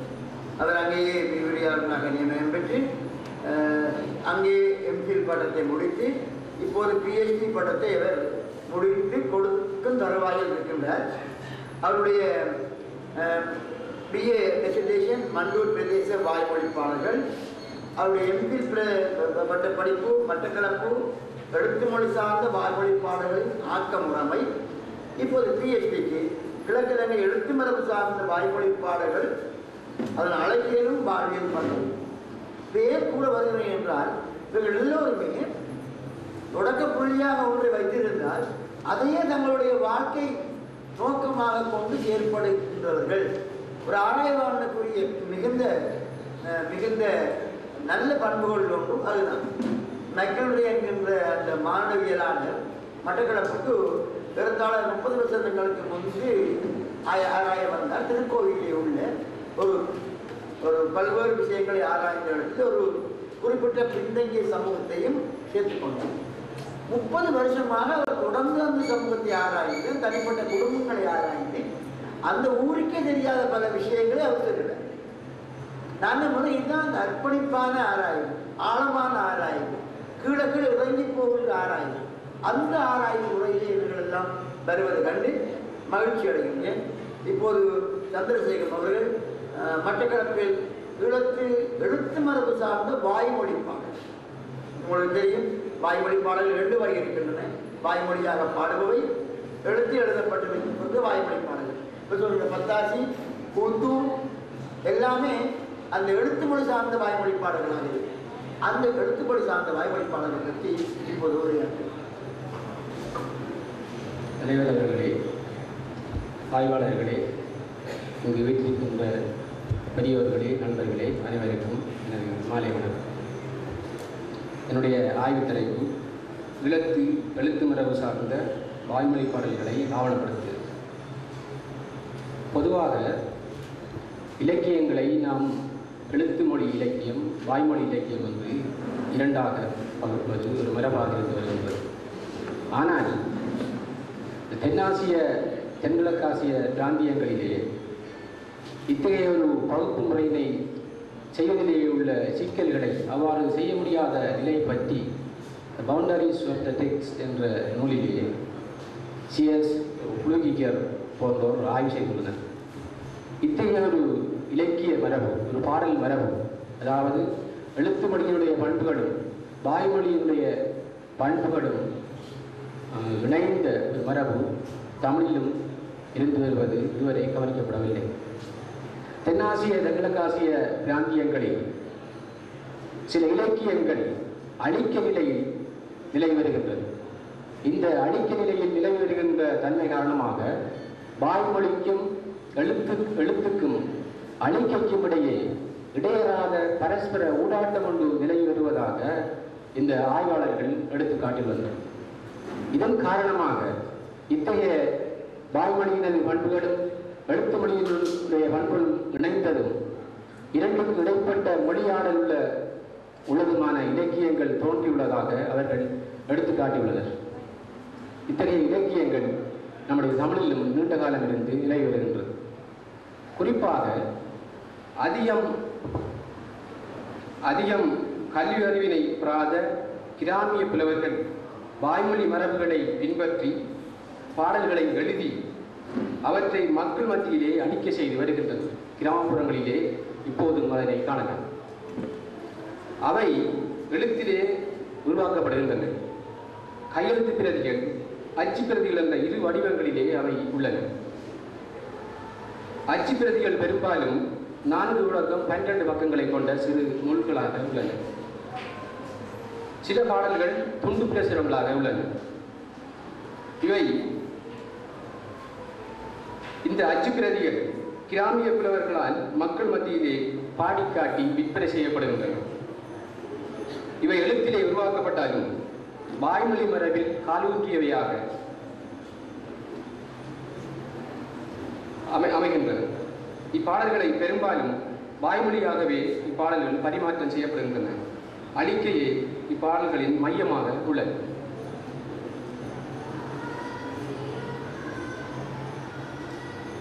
கிராமிய மக்களுக்காக கிராமிய மக்களால் படைக்கப்படுகின்ற இலக்கியங்களாக இவை விளங்கின. தமது கிராமங்களிலே அன்றாடம் நடக்கும் முக்கிய சம்பவங்கள், அனர்த்தங்கள், கொலைகள், சொந்த பிரச்சனைகள், சமூகத்தில் நடக்கின்ற சீர்கேடுகள், கோயில் வரலாறுகள் முதலான விடயங்களை பற்றி இந்த புலவர்கள் அதிகம் பாடுகின்றனர். ஈழத்தில் தமிழர் வாழ்கின்ற பல்வேறு பிரதேசங்களிலும் இந்த பாடல் மரபு நிலை வந்துள்ளது.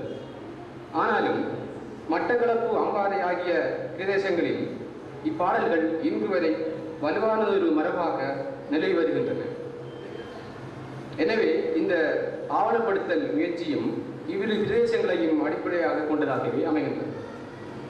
நீண்ட காலமிருந்து இப்பிரதேச மக்களின் முக்கியமான ஒரு இலக்கிய செயற்பாடாகவும் அவர்களது வாழ்வியல் இயக்கத்துக்கு முக்கிய பங்களிப்பு செய்வனவாகவும் இப்பாடல்கள் இருந்து வந்த போதும் அவை ஆவணப்படுத்தப்படவில்லை. ஆனால் அவை தொடர்ந்து அழிவடைந்து கொண்டு செல்வனவாக உள்ளன. இவ்வாறு அழிவடைவதற்கு முக்கியமாக இரு காரணங்கள் அடிப்படையாக உள்ளன. ஒன்று, இப்பாடல்கள் இலக்கியங்களாக கருதப்படவில்லை. இதனால் இவை எவ்வித கவனிப்புக்கும் உட்படவில்லை. அவற்றை உருவாக்கும் படைப்பாளிகள் புலவர்களாகவோ கவிஞர்களாகவோ மதிக்கப்படுவதில்லை. இரண்டாவது, இப்பாடல்கள் கையெழுத்து பிரதிகளாகவும் எளிய தாள்களிலே அச்சிடப்பட்ட சிறிய அச்சு பிரதிகளாகவும் காணப்படுவதனால் குறுகிய காலத்தினுள்ளே அழிந்து போகக்கூடியனவாக உள்ளன. அதிகமான பாடல்கள் குறிப்பிட்ட புலவனின் மறைவின் பின்னர் பேணுகையேற்று அழிந்து போகின்றன. இப்பிரதேசங்களிலே எழுத்து மரபு சார்ந்த வாய்மொழி பாடல்களை உருவாக்குகின்ற பல கிராமிய புலவர்கள் 19ஆம் நூற்றாண்டு காலப்பகுதியிலே வாழ்ந்துள்ளனர். ஆனால் அவர்களது பாடல்கள் கிடைக்கப்பெறவில்லை, அல்லது சில பாடல்களின் சில பகுதிகள் மட்டும் கிடைக்கின்றன. கலாய்வின் போது 20ஆம் நூற்றாண்டிலே அதிகமான கிராமிய புலவர்கள் வாழ்ந்துரை பற்றிய தகவல்கள் கிடைத்தன. ஆனாலும் கூட அதிகமானவரது பாடல்கள் கிடைக்கவில்லை. ஒரு சிலரது சில பாடல்கள் மட்டுமே கிடைத்தன. எனவே தொடர்ந்து அழிவடைந்து செல்வதை தடுப்பதற்காக முறையாக இந்த பாடல்கள் ஆவணப்படுத்தப்படுவது அவசியமாகும். அப்போது இப்பிரதேசங்களது இலக்கிய வரலாற்றை முழுமையாக செய்யலாம்.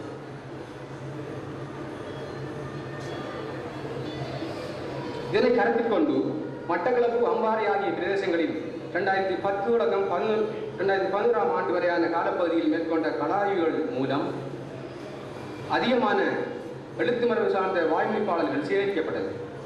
இவை பொருள் அடிப்படையிலே பின்வருமாறு பகுப்பு செய்யப்பட்டு அது பற்றிய தகவல்கள் தரப்படுகின்றன. ஒன்று,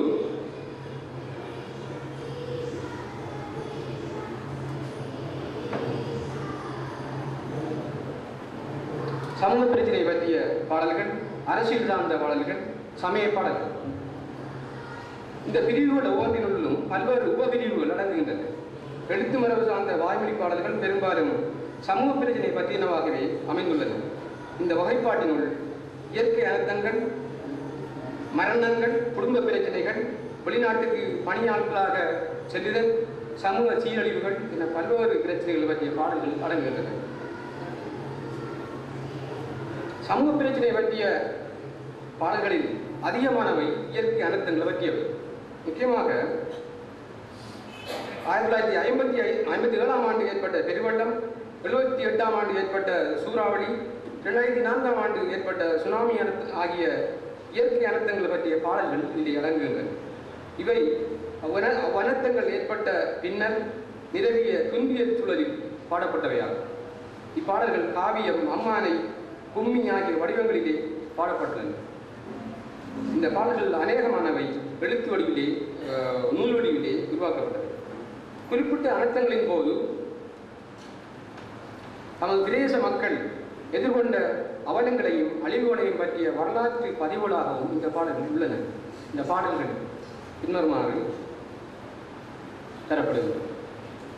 சூறாவளி கொடுமையிட்டு பாடப்பட்ட கும்மி பாட்டு, சூறாவளி அம்மானை, சூறாவளி புயல் காவியம், சூறாவளி புயல காவியம், சூறாவளி அம்மானை என்று பல பாடல்கள் கிடைக்கப்பெற்றன. அவை தொகுப்பு செய்யப்பட்டுள்ளன. அடுத்து மரணங்கள் பற்றிய பாடல்கள். இந்த பகுதியிலே 2 வகையான பாடல்கள் அடங்குகின்றன. ஒன்று கதைப்பாடல் தன்மையிலே அந்த கொலை சம்பவம் பற்றி வரலாறு கூறுகின்ற தன்மையிலே அமைக்கப்பட்டிருக்கு. ஆனால் இன்னொரு பாடல் பகுதி தன்னுடன் நெருக்கமான உறவு கொண்டிருந்த ஒருவர் அவலமான மரணத்தை ஈடுகின்ற போது தன்னுடைய உள்ளத்து உணர்வுகளை வெளிப்படையாக சொல்லி புலம்புகின்ற பாடல்களாக இவை அமைந்துள்ளன. வாய்மொழி ஒப்பாரி பாடல்களிலே பாவனைத்தன்மையினை நாம் பார்க்கலாம். ஆனால் இந்த பாடல்களிலே அந்த பாவனைத்தன்மையினை பார்க்க முடியாது. உண்மையான அந்த புலவர்களுடைய உள்ளத்து உணர்வுகளை, இயக்க உணர்வுகளை வெளிப்படுத்துவதாக அந்த பாடல்கள் அமைந்துள்ளன. உதாரணமாக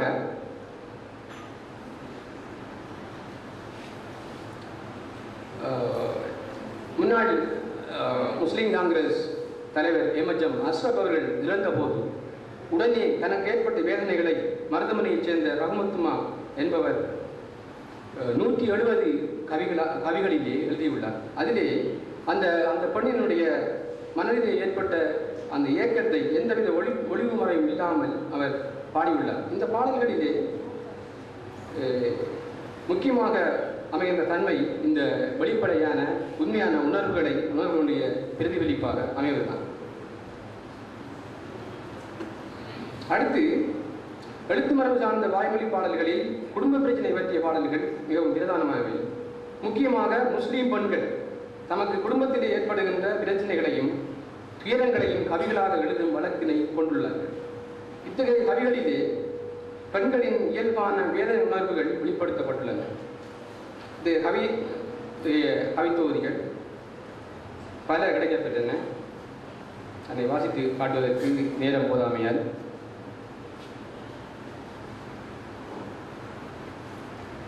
முக்கியமாக முக்குழுத்துமா என்கின்ற ஒரு வயோதிக பெண்ணால் 2 கவித்தொகுதிகள் கையெழுத்து பிரதிகளாக உள்ளன. ஒரு கவித்தொகுதியிலே 116 கவிகள் உள்ளன. தனது மூத்த மகளுக்கு பாடிய கவிகள் என்ற தலைப்பு உள்ளார்.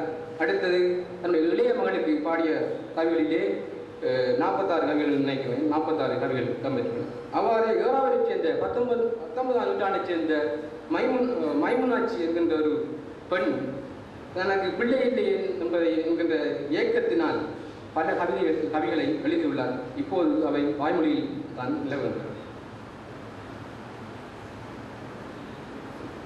குடும்ப பிரச்சனை பற்றிய பாடல்கள் எல்லாம் கையெழுத்தில் அல்லது வாய்மொழியில் தான் உள்ளன. அதேவேளை இத்தகைய குடும்ப பிரச்சனை பற்றிய பாடல்களை ஆவணப்படுத்துவதில் அவற்றை சேகரிப்பதிலே பல சிக்கல்கள் உள்ளன. அவற்றை பெறுவதற்கு அவர்கள் மறுக்கின்றார்கள். ஏனென்றால் அது குடும்ப உள்விடயங்களை பற்றி சொல்வதனால், வெளியிலே சொல்வதற்கு அவர்கள் மறுப்பதனால் இந்த பாடல்களை அநேகமான பாடல்கள் உள்ளன. அவற்றை வெளியிலே ஆவணப்படுத்துவதற்கு தடையாக உள்ளன. சில புலவர்கள் தமது சொந்த பிரச்சனைகள் பற்றி பாடல்களை எழுதி அச்சிட்டு மக்கள் மத்தியிலே பாடி காட்டுகின்ற ஒரு தன்மையினை காணலாம். உதாரணமாக இந்த கேதாரப்பிள்ளை என்பவர் பல வருடங்கள் தூக்கு தண்டனை விதிக்கப்பட்டு ஜெயிலில் இருந்தவர். பிறகு தெய்வாதீனமாக வெளியிலே வந்தவர். அவர் பல பாடல்களை தன்னுடைய தான் பட்ட கஷ்டங்களை வைத்து பல பாடல்களை எழுதி அச்சு பிரதிகளாக எழுதி மக்கள் மத்தியிலே பாடி காட்டி விற்பனை செய்து வருகின்றார். அடுத்து மத்திய கிழக்கு நாடுகளுக்கு வேலை வாய்ப்புக்காக செல்வது தொடர்பாக பல பாடல்களை இந்த புலவர்கள் பாடியுள்ளார்கள். குறிப்பாக பெண்கள் மத்திய கிழக்கு நாடுகளுக்கு பணிப்பெண்களாக செல்வது தொடர்பான பல பாடல்கள் கிடைத்துள்ளன.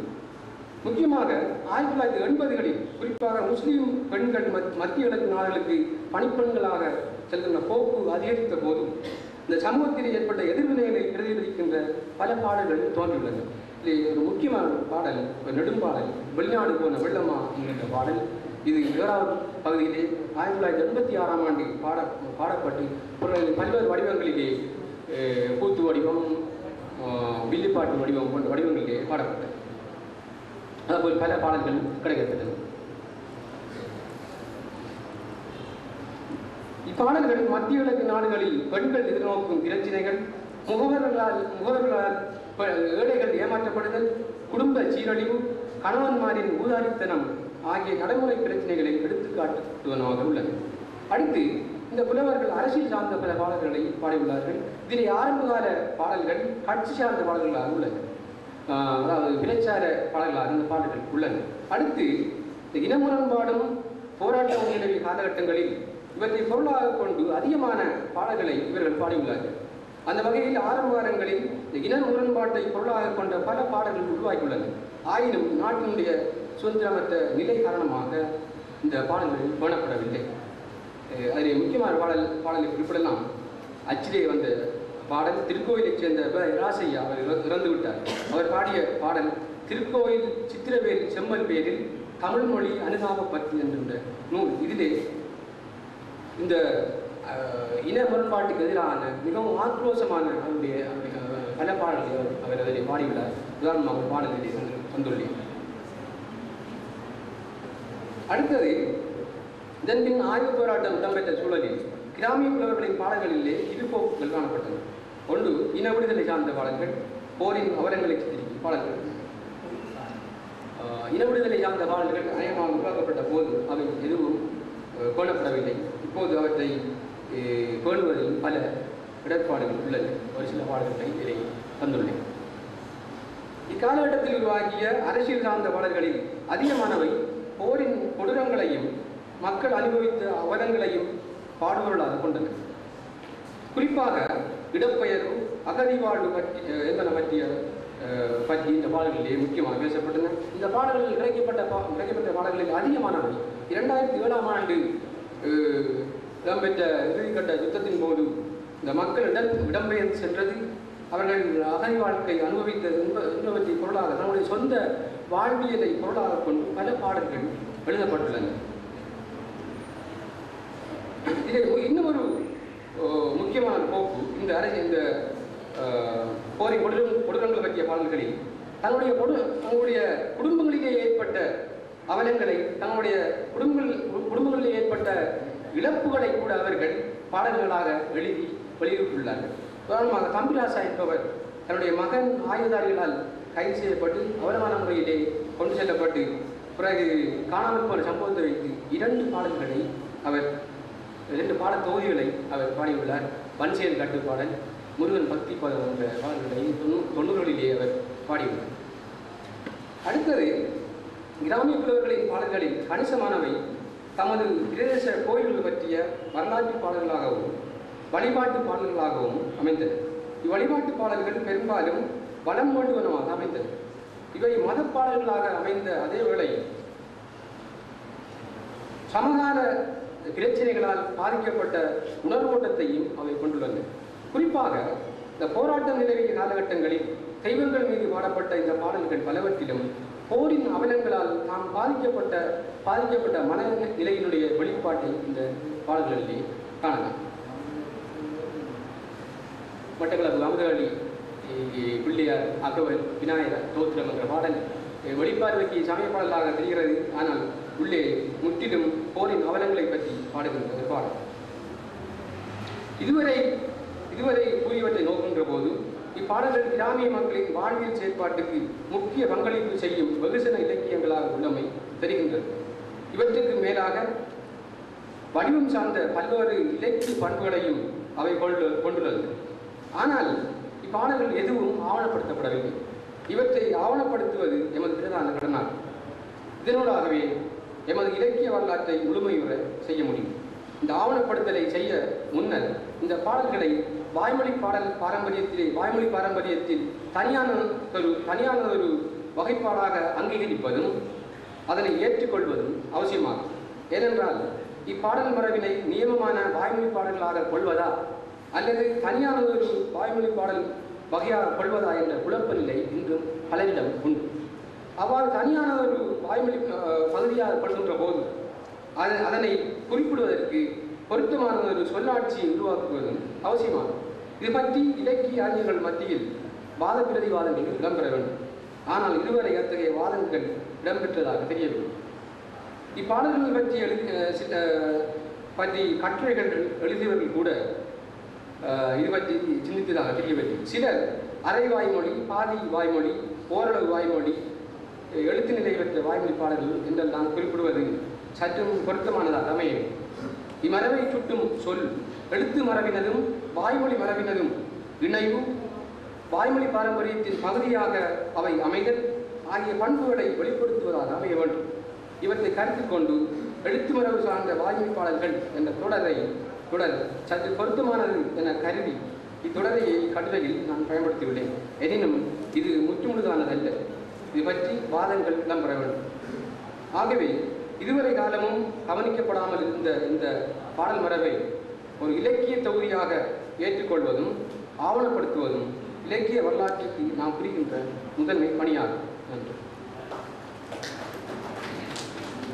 இதுவரை சந்தர்சனர்கள் தன்னுடைய இருக்கிறார்கள். அதில் சுவையான விஷயம் என்னவென்று சொன்னார். சந்திரசேகரன் எப்படி குணவாசன்யம் போல குணவாசன்யம் எப்படி பദ്ധதிகளையும் மந்திரங்களையும் சேகரித்து வைத்திருக்கின்றார்கள், அதே போல சந்திரசேகரன் அவர்கள் நிறைய இந்த வாய்மொழி சார்ந்த எழுத்து மொழி சார்ந்த வாய்மொழி பாடல்கள் நிறைய வைத்திருக்கின்றனர். அதே போல குகன் அவர்கள் 200க்கும் மேற்பட்ட கிராமிய கதைகளை வைத்துக் கொண்டிருக்கின்றனர். ஒருத்தர் கதைகளை தேடிச் சென்று பிரயாணமாகிய ஒரு ஆய்வாளர், இன்னொருத்தர் பദ്ധதிகளையும் மந்திரங்களையும் தேடிச் சென்ற ஆய்வாளர், இன்னொருத்தர் எழுத்து மொழி சார்ந்த வாய்மொழி பாடல்களை தேடிச் சென்ற ஆய்வாளர்கள். இந்த மூவர்களும் நம் மத்தியில் இருந்து தங்களுடைய கருத்துக்களை தந்தார்கள். இறுதியாக சந்திரசேகரன் அவர்கள் ஒரு கேள்வி எழுப்பி சென்றார். ஒரேச்சர் என்கின்ற இந்த சொல்லுக்கு என்ன தமிழ் சொல்லை பார்க்கலாம்? லிட்ரேச்சர் என்ற சொல் இருக்கின்றது, ஓரல் என்கின்ற சொல் இருக்கின்றது. ஓரல் என்றால் வாய்மொழி, லிட்ரேச்சர் என்றால் எழுத்து மொழி. இந்த ரெண்டையும் உணர்ச்சி ஒரேச்சர் என்கின்ற சொல்லை ஆங்கிலத்திலே பார்க்கின்றார். ஒரேச்சருக்கான தமிழ் சொல் என்ன? சில அரை வாய்மொழி என்கிறார்கள். அவரை அவர் மறுக்கிறார். மறுத்த பின்னர் அவர் புதுச்சொல் கண்டுபிடித்திருக்கிற எழுத்து மரபு சார்ந்த வாய்மொழி பாடல்கள். அதை எந்தளவு சாத்தியப்பாடு என்பதை நாங்கள் கதைக்கலாம், ஆராயலாம். அந்த வகையை ஒரு கட்டுரையை தந்த அவருக்கு அந்த வாழ்த்துக்களை குறிப்பிட்டு அடுத்த கட்டுரை படிக்க இருப்பவர் லாவணியா மகாதேவா. சுகன்யா மகாதேவா, லாவணியாவோட தங்கச்சியார் சுகன்யா மகாதேவா. இவருடைய துறை தமிழ்துறை, இவருடைய தமிழ்துறை, இவருடைய தமிழ் இந்திராவரிய துறை. சுகன்யாவுடைய துறை நாடகம் அரங்கியல். நாடகம் அரங்கியல் துறை கூடாக உருவாகிய ஒருத்தர் தான் சுகன்யா அவர்கள். சுகன்யா அவர்கள் கிழக்கிழங்கை நாடகவியல் பட்டதாரி, பட்டதாரி. அதன் பின்னர் அவர்களுடைய எம்ஏ பட்டத்தை மதுரை காமராஜர் பல்கலைக்கழகத்திலே செய்திருக்கிறார், எடுத்திருக்கிறார் எம்ஏ பட்டத்தை. எம்ஏக்கு அவருடைய பாடமாக இருந்தது ஃபோக்லோர். ஃபோக்லோர் தான் அவருடைய பாடமாக இருந்தது. அங்கே துறை போன்ற வல்லுநர்களிடம் அந்த ஃபோக்லோரை பயிர். அதன் பின்னால் பாண்டிச்சேரி பல்கலைக்கழகத்திலே எம்பில் எடுத்திருக்கிறார் ராமாண்டியர். அவர் பிஏ ஆனர்ஸுக்கு அவர் செய்த டிசர்டேஷன் தமிழ் சினிமாவும் தமிழ் சமூகம். எம்ஏக்கு அவர் செய்த டிசர்டேஷன் கலாச்சார செயல்வாத பாடம். அது புதுச்சொல், கலாச்சார செயல்வாதம், cultural activism. Cultural activism, culture but activism சார்ந்ததாக செயலுக்கு தூண்டக்கூடியதாக இருக்க வேண்டும் என்கிற புது விஷயம் ஒன்றை அவர் அறிமுகம் பண்ணியிருக்கிறார். எம்பிலுக்கு அவர் முடித்திருக்கின்ற டிசர்டேஷன் மட்டக்களப்பு பகுதியில் கலாச்சார செயல்வாத நாடகம் அது சம்பந்தமாக கட்டி வந்து அண்மையில் தான் அவர் தன்னுடைய பட்டப்படிப்பை முடித்து கொண்டு வந்திருக்கின்றார். இவர் பழைய ஒரு முதலாவது தலைமுறை என்றார், இவர் 2வது தலைமுறை, லாவணியா 3வது தலைமுறை, முகுந்தன் 4வது தலைமுறை. 4 தலைமுறை கலைஞர்களோடு நாங்கள் அமர்ந்திருக்கிறோம். சுகன்யா. தமிழ் ஆவண மாநாட்டுக்கு வருகை தந்திருக்கும் அனைத்து சகோதரர்களுக்கும் எனது மாலை வணக்கங்கள்.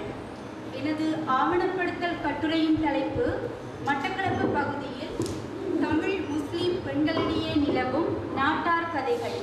நாவல்குடா, பூணுஞ்சுமுனை கிராமங்களை மாத்திரம் உள்ளடக்கியதான ஆவணப்படுத்தல். அறிமுகம்.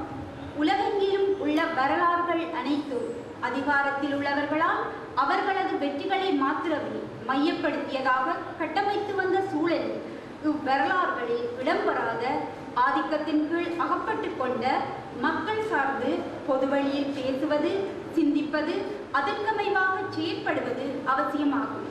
இதன் அடிப்படையிலே நாட்டார் என கருதப்படுகின்ற தம் அடுத்த தலைமுறையினருக்கு வாய்மொழி மூலமாக தமது அனுபவ அறிவுகளை கடத்துகின்ற மக்கள் பற்றிய பகிர்வுகளானது இன்று பல்வேறு வடிவங்களின் ஊடாக பரவலாக்கப்பட்டு வருகின்றது. இதற்கு வலுச்சேர்ப்பனவாக நாட்டாரியல் ஆய்வுகளும் நாட்டாரியல் துறையும் தமது அளப்பரிய பங்களிப்பினை ஆற்றி வருகின்றமை குறிப்பிடத்தக்கது. இத்தகைய நாட்டாரியலில் பெண்களின் பங்கு முக்கிய வைபாகத்தினை கொண்டிருக்கின்றது. பெண்ணை நிலத்துடனும் வளமையுடனும் தொடர்புபடுத்தி செய்யப்படுகின்ற சடங்குகளாகட்டும், பெண்ணை முதன்மைப்படுத்தியதும் ஒரு சில இடங்களில் மையப்படுத்தியதுமான நாட்டார் பாடல்கள், கதைகள், பழமொழிகள் மற்றும் விடுகதைகளாகட்டும், இவற்றிலெல்லாம் பெண்களின் உலகம் சார்ந்த பார்வை, சூழல் சார்ந்த புரிதல், கருத்தாளம் மிக்க உணர்வுகள், வடிகாலாக விளங்கும் ஆசைகள், எண்ணிலடங்கா ஆற்றல்கள், விருந்து செல்லும் கற்பனைகள் மற்றும் எதிர்பார்ப்புகள் என அனைத்தும் தெளிவாக பதிவு செய்யப்பட்டிருக்கும். இத்தகைய நாட்டாரியற் கூறுகளில் ஒன்றாக விளங்கும் நாட்டார் கதைகளில் குறிப்பாக மட்டக்களப்பு பகுதியிலே வாழ்ந்து வருகின்ற தமிழ், முஸ்லிம் பெண்களிடம் நிலவும் நாட்டார் கதைகளை நாவல்குடா மற்றும் பூனச்சுமுனை கிராமங்களை அடிப்படையாக கொண்டு ஆவணப்படுத்துவதே இதன் நோக்கமாகும். நாட்டாரியல் பற்றிய விளக்கம். 1746ஆம் ஆண்டு ஃபோக்லோர் எனும் ஆங்கில சொல்லினை முதலில் பயன்படுத்தியவர் வில்லியம் தாமஸ் ஆவார். ஃபோக்லோர் எனும் ஆங்கில சொல்லிற்கான தமிழ் அர்த்தத்தினை நாட்டாரியல் என ஈழத்திலும், நாட்டுப்புறவியல், நாட்டார் வழக்காற்றியல் என தமிழ்நாட்டிலும் அத்துறை சார்ந்து ஆராய விளையும் ஆய்வாளர்கள் வரையறை செய்துள்ளனர். இன்று வரையிலும் ஒவ்வொருவரும் தம் புரிதலின் அடிப்படையிலே இச்சொற்பதத்தினை கையாண்டு வருகின்றமை குறிப்பிடத்தக்கது. ஃபோக் என்பது ஒரு குறிப்பிட்ட இடத்தில் வாழ்கின்ற மக்கள் குழுவினை குறிக்கும். இம்மக்கள் குழுவினை நாட்டார் என அழைப்பர். இங்கு நாட்டார் என குறிப்பிடுவோர் யார் என்கின்ற வினா எழுகின்றது. கிராமங்களுக்கே உரிய மரபு, பாரம்பரியம், பண்பாடு, பழக்க வழக்கங்கள், இறை வழிபாட்டு முறைகள், தொழில்முறைக்கேற்ப வாழ்கின்ற சமூக குழுக்கள் என குறிப்பிடலாம். லோர் என்பது அறிவு ஆகும். எனவே ஒரு குறிப்பிட்ட இடத்தில் வாழ்கின்ற மக்கள் கூட்டம் அவர்களது அறிவுகள் பற்றி ஆராய்கின்ற இயல் ஆகையால் நாட்டாரியல் என அழைப்பது பொருத்தமாக இருக்கும். இத்தகைய நாட்டாரியலினை வில்லியம் ஜான் தாமஸ் என்பவர் பழங்கால நடத்தைகள், வழக்கங்கள், சடங்கு முறைகள், மூட நம்பிக்கைகள், கதை பாடல்கள், பழமொழிகள் போன்றவை என வரையறுக்கின்றார். நாட்டார் கதைகள் பற்றிய அறிமுகம். நாட்டாரியலின் ஒரு கூறாக அமைந்திருப்பது நாட்டார் கதைகளாகும். வாய்மொழி வழியாக ஒருவரின் அனுபவங்களினை மற்றவருக்கு கூறுவதில் இருந்து ஆரம்பமான இக்கதைகள் பின்னர் படிப்படியாக வளர்ச்சியுற்று நாட்டாரின் அறிவு, நுணுக்கம், கருத்துக்கள், எண்ணம், கற்பனைகள், வாழும் சூழல் சார்ந்த புரிதல், ஆற்றல்கள் கொண்டதொரு களஞ்சியமாக முழுமை பெற்றது. பல தலைமுறைகளாக வாய்மொழி மூலமாகவே இக்கதைகள் கடத்தப்படுவதனால் சில இடங்களில் கதைகள் திரிபடைந்தும் பிரதேசத்துக்கு பிரதேசம் வேறுபட்டும் காணப்படும் தன்மையும் இக்கதைகளுக்கு உண்டு. தமிழக சூழலில் நாட்டார் கதைகள் தொடர்பான விடயங்களில் ஆர்வம் கொண்டு அவற்றினை தேடி சேகரித்து வகைப்படுத்தி தொகுத்து ஆய்வு செய்தவர்களில் கோ. கேசவன், A.N. பெருமாள், R. ராமநாதன், கி. ராஜநாராயணன் போன்றோர் முக்கியமானவர்கள். இலங்கையில் நாட்டார் இலக்கியம் தொடர்பான அநேக ஆய்வுகளில் ஒரு பகுதியாகவே நாட்டுப்புற கதைகள் ஆராயப்பட்டுள்ளன. குறிப்பாக பல்கலைக்கழகங்களுக்கு சமர்ப்பிக்கப்படுகின்ற ஆய்வுகளிலும் தனிப்பட்ட ஆய்வு கட்டுரைகளிலும் இவை பற்றிய விவரங்களை அறியலாம். மட்டக்களப்பிலே நாட்டார் கதைகளை உபகதைகள் என்றே அழைப்பர். ஓர் ஊரிலே என்று ஆரம்பிக்கின்ற உபகதை பண்பு ஆனது கதை சொல்பவர்களின் அனுபவ அறிவுக்கு தகுந்தாற் போன்று பல்வேறு வகைகளில் கையாளப்படுகின்றன. இவை பற்றி விரிவாக அறிவது அவசியமாகும். மட்டக்களப்பு பிரதேசத்தில் உள்ள நாவற்குடா, பூனச்சுமுனை கிராமங்கள் பற்றிய அறிமுகம். மட்டக்களப்பு நகரத்திலிருந்து சுமார் 5 கிலோமீட்டர் தொலைவில் அமைந்துள்ள நாவல் மரங்களை ஒரு காலத்தில் ஏராளமாக கொண்டிருந்த அழகிய சிறிய கிராமம் நாவற்குடா ஆகும். இங்கே ஆரம்ப காலங்களில் தமிழ் மக்களும் நாவற்குடா கிழக்கு பகுதியில் அண்மைய காலங்களில் இடம்பெற்ற குடியேற்றங்களின் காரணமாக முஸ்லிம் மக்களும் ஒன்றாக இணைந்து வாழ்ந்து வருகின்றனர். நாவற்குடாவுக்கு அருகாமையில் அமைந்துள்ள நொச்சி மரங்கள் நிறைந்த காட்டுப்பகுதியாக முன்னொரு காலத்தில் விளங்கிய பூனச்சுமணி கிராமம் முற்றிலும் முஸ்லிம் இனத்தவர்கள் இணைந்து வாழும் ஒரு பிரதேசமாகும்.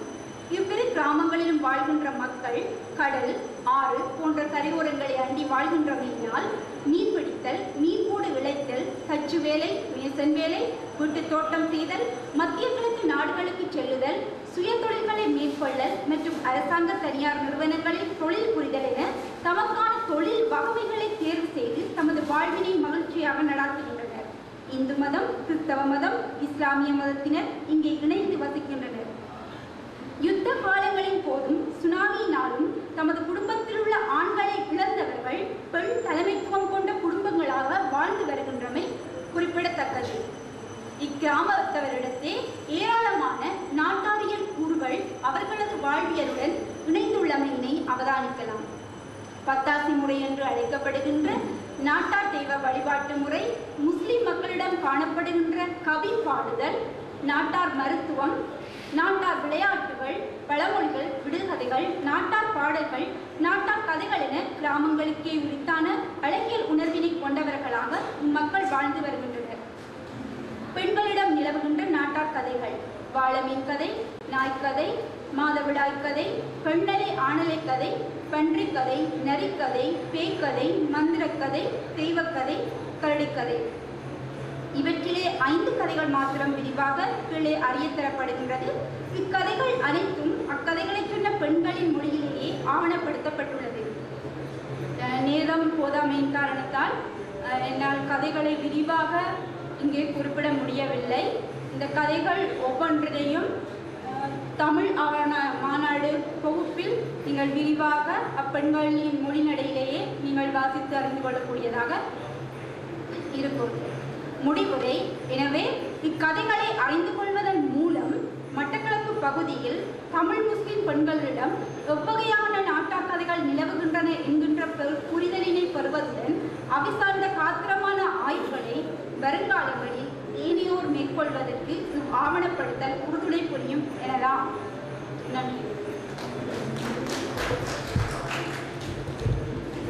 4 ஆய்வாளர்களை ஆவணப்படுத்தியிருந்தார்கள், உரை கேட்டீர்கள்.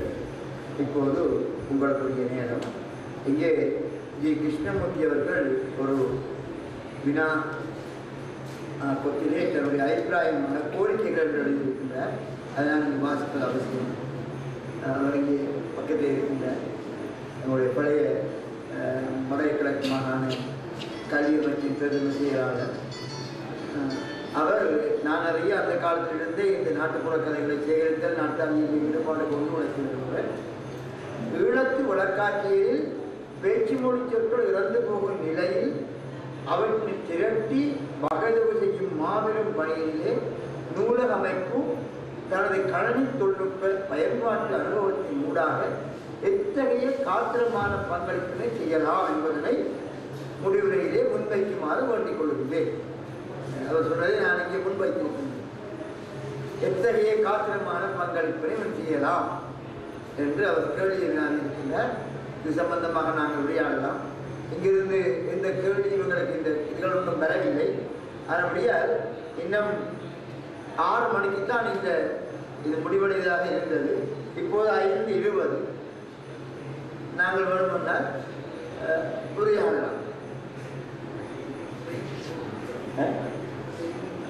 ட்ரெயினிங் போகணும். ட்ரெயினுக்கு போகலாம். நாளைக்கு தான் முடியும்.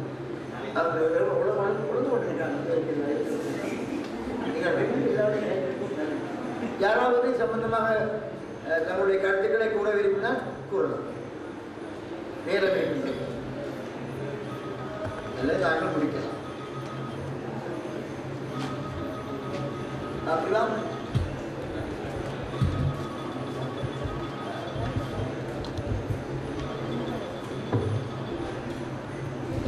அனைவருக்கும் வணக்கம். நான் பிரதீபன், உதவி நூலகராக உபவெல்லச பல்கலைக்கழகத்தில் வேலை செய்கின்றேன். இந்த நூலக நிர்வாகம் மற்றும் நூலகம் டிஜிட்டல் லைப்ரரி, எண்ணிம நூலகம் ஆகியவற்றின் உழைப்பு மற்றும் எமது தமிழ் சமூகத்துக்காக அவை மேற்கொண்டிருக்கும் இந்த நடவடிக்கைகள் எங்களுக்கு ஒரு சிறந்த ஆரம்பமாகவும் எதிர்காலத்தில் பல்வேறுபட்ட வேலை திட்டங்களை எமது சமூக மத்தியில் மேற்கொள்வதற்கும் சிறந்த ஒரு அடித்தளத்தை வகுத்திருக்கின்றது. அந்த அடிப்படையில் அவர்களுக்கு என்னுடைய ஒரு தமிழ் உணர்வாளர் அடிப்படையில் என்னுடைய நன்றியை தெரிவித்துக் கொள்கின்றேன். இதற்கு மேலதிகமாக இந்த நூலகம் ஃபவுண்டேஷன், மற்றது இந்த நூலகம் தமிழ் ஆவண மாநாடு, இந்த அடிப்படையில் பார்க்கும்போது நான் பல்வேறுபட்ட பேராசிரியர்கள் அனைத்து துறை சார்ந்தவர்களை பார்த்தேன். ஆனால் இதில் எந்த ஒரு நூலகரும் இல்லை என்றது என்னுடைய ஒரு மன வருத்தமும் மன தாக்கமும். அதோட இந்த டிஜிட்டல் லைப்ரரி என்று சொல்லப்பட்டு தற்போது அனைவருக்கும் ஒரு சிறந்த சேவையை வழங்கிக் கொண்டிருக்கின்ற இந்த சிறந்த திட்டத்தில் பல்வேறுபட்ட குறைபாடுகளை நான் அவதானிக்கக்கூடியதாக இருக்கின்றது. அதாவது தற்பொழுது 10,000 நூல்களுக்கு கிட்டத்தட்ட டிஜிட்டைஸ் பண்ணி தற்போது சேவைகளை வழங்கிக் கொண்டிருக்கின்றது. ஆனா என்னுடைய நிபுணத்துவம், இந்த நூலக தகவல் துறை சார் நிபுணத்துவ அடிப்படையில் எதிர்காலத்தில் பல்வேறுபட்ட பிரச்சனைகளை இந்த நூலக எண்ணிமைப்படுத்தல் திட்டமானது மேற்கொள்ள வேண்டியிருக்கும். அதனால் இலங்கையில் உள்ள மற்றது இந்தியாவில் இது சம்பந்தமாக டிஜிட்டல் நூலகம் சம்பந்தமாக அறிவு சார்ந்தவர்களை இணைத்து இந்த திட்டத்தை மேற்கொண்டு நடவடிக்கைகளை சிறந்த முறையில் எடுப்பதற்கு முயற்சிப்பீர்களாக இருந்தால் மேற்கொண்டு நிறைய பிரச்சனைகளை சிறந்த முறையில் தீர்வு காண்பதற்கு வழிவகை அமைக்கும் என்பது என்னுடைய கருத்து. மேலும் இங்கே நான் நினைக்கின்றேன் யாழ்ப்பாண பல்கலைக்கழகம் மற்றும் பேராவணி பல்கலைக்கழகம், கிழக்கு பல்கலைக்கழகத்தில் நூலகர்கள் இது சம்பந்தமான அறிவுடையவர்கள் புலமை வாய்ந்தவர்கள் இருக்கிறார்கள். அவர்களுடைய ஆலோசனைகளை பெற்று மேற்கொண்டும் இந்த திட்டத்தை முன்னெடுப்பதற்கு என்னுடைய ஆலோசனைகளை தெரிவித்துக் கொள்கின்றேன். நன்றி. இப்போது உங்கள் முன் உரையாற்றிய பிரதீப், அவர் கிழக்கு பல்கலைக்கழகத்திலே பிகாம் முடித்தவர். பிறகு எம்எஸ்சி லைப்ரரி சயின்ஸை இந்தியாவிலே முடித்தவர். பல நாடுகளுக்கும் சென்று வந்தவர். மத்தியில் அனுப்பி வருகின்ற ஒரு நல்ல இளம் லைப்ரரி. இவரை நாங்கள் நூலகம் நன்கு பயன்படுத்திக் கொள்ளலாம். நீங்கள் அவரை நன்றாக பயன்படுத்திக் கொள்ளலாம். அவர் நிறைந்த துடிப்பு இருக்கு. அவர் நிறைய ஐடியா சொல்லுவார். இந்த ஒழுங்குபடுத்தல் தரப்படுத்தல் சம்பந்தமாக அவர் என்னோட கைத்திருக்கின்றார். மிகுந்த ஆழமான அறிவு அதுக்கு அவருக்கு இருக்கின்றது. அவருடைய கருத்துக்களை நாங்கள் கேட்டோம். அவருக்கு முடியும். வேறு யாராவது கருத்து இருந்தால்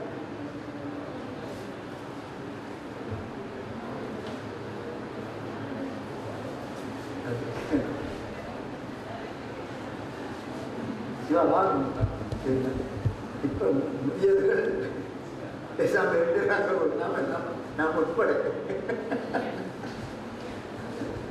நம்ம பிடிக்கலாம் நம்புகிறேன். யாராவது சரி, இறுதியாக நான் நம்புகிறேன். ஆவணம் பற்றி கலைக்கின்ற பொழுது அபிப்பிராயங்களுக்கு இடம் குறைவாகத்தான் இருக்கும். ஆராய்வாக வந்தால் மாற்று கருத்துக்கள் வரும், மாற்று விஷயங்கள் வரும். ஆவணப்படுத்துகிறவங்க இதான்னு சொல்லி வந்தால் அதுக்கு கேள்விகள் அதை கேட்டுக்கொண்டிருந்தால் எங்களுடைய கடமையாக இருக்கும். முக்கியமாக சுகன்யா அவர்கள் வேறுபட்ட பாதையிலே சென்று பெண்கள் கதைகளை ஆவணப்படுத்த பார்த்தார். அது முக்கியமான விஷயம். பெண் மொழி முக்கியமான ஒரு மொழி. ஆண்கள் கதைகளை உருவாக்குவது, பெண்கள் கதைகள் உருவாக்குவது வித்தியாசமாக இருக்கும். கதைகளை பற்றி கூறுகின்ற பொழுது சுனாமி, போர், நவீன கதைகளிலே நாங்கள் கவனம் செலுத்த வேண்டும் என்ற கருத்து கூறப்பட்டது. என்னுடைய சிறுவயது காலத்திலே நான் கேட்டு வளர்ந்த கிராமிய கதையெல்லாம் பேய் கதைகள் தான். பேய் கதைகள் நிறைய மட்டக்களப்பிலே ஒரு காலத்தில் இருந்தன. இப்போது அவையெல்லாம் பேய்கள் எல்லாம் மூடிவிட்டது போல் தெரிகின்றது. பேய் கதைகள் வருவது குறை இல்லை என்றை கூறலாம். நான் இந்த ஒரு கருத்தை முன்வைத்து என்னுடைய உரையை முடிக்கலாம் என்று நினைக்கின்றேன். இந்த அது உங்களுக்கு உதவும், யோசித்து பாருங்கள்.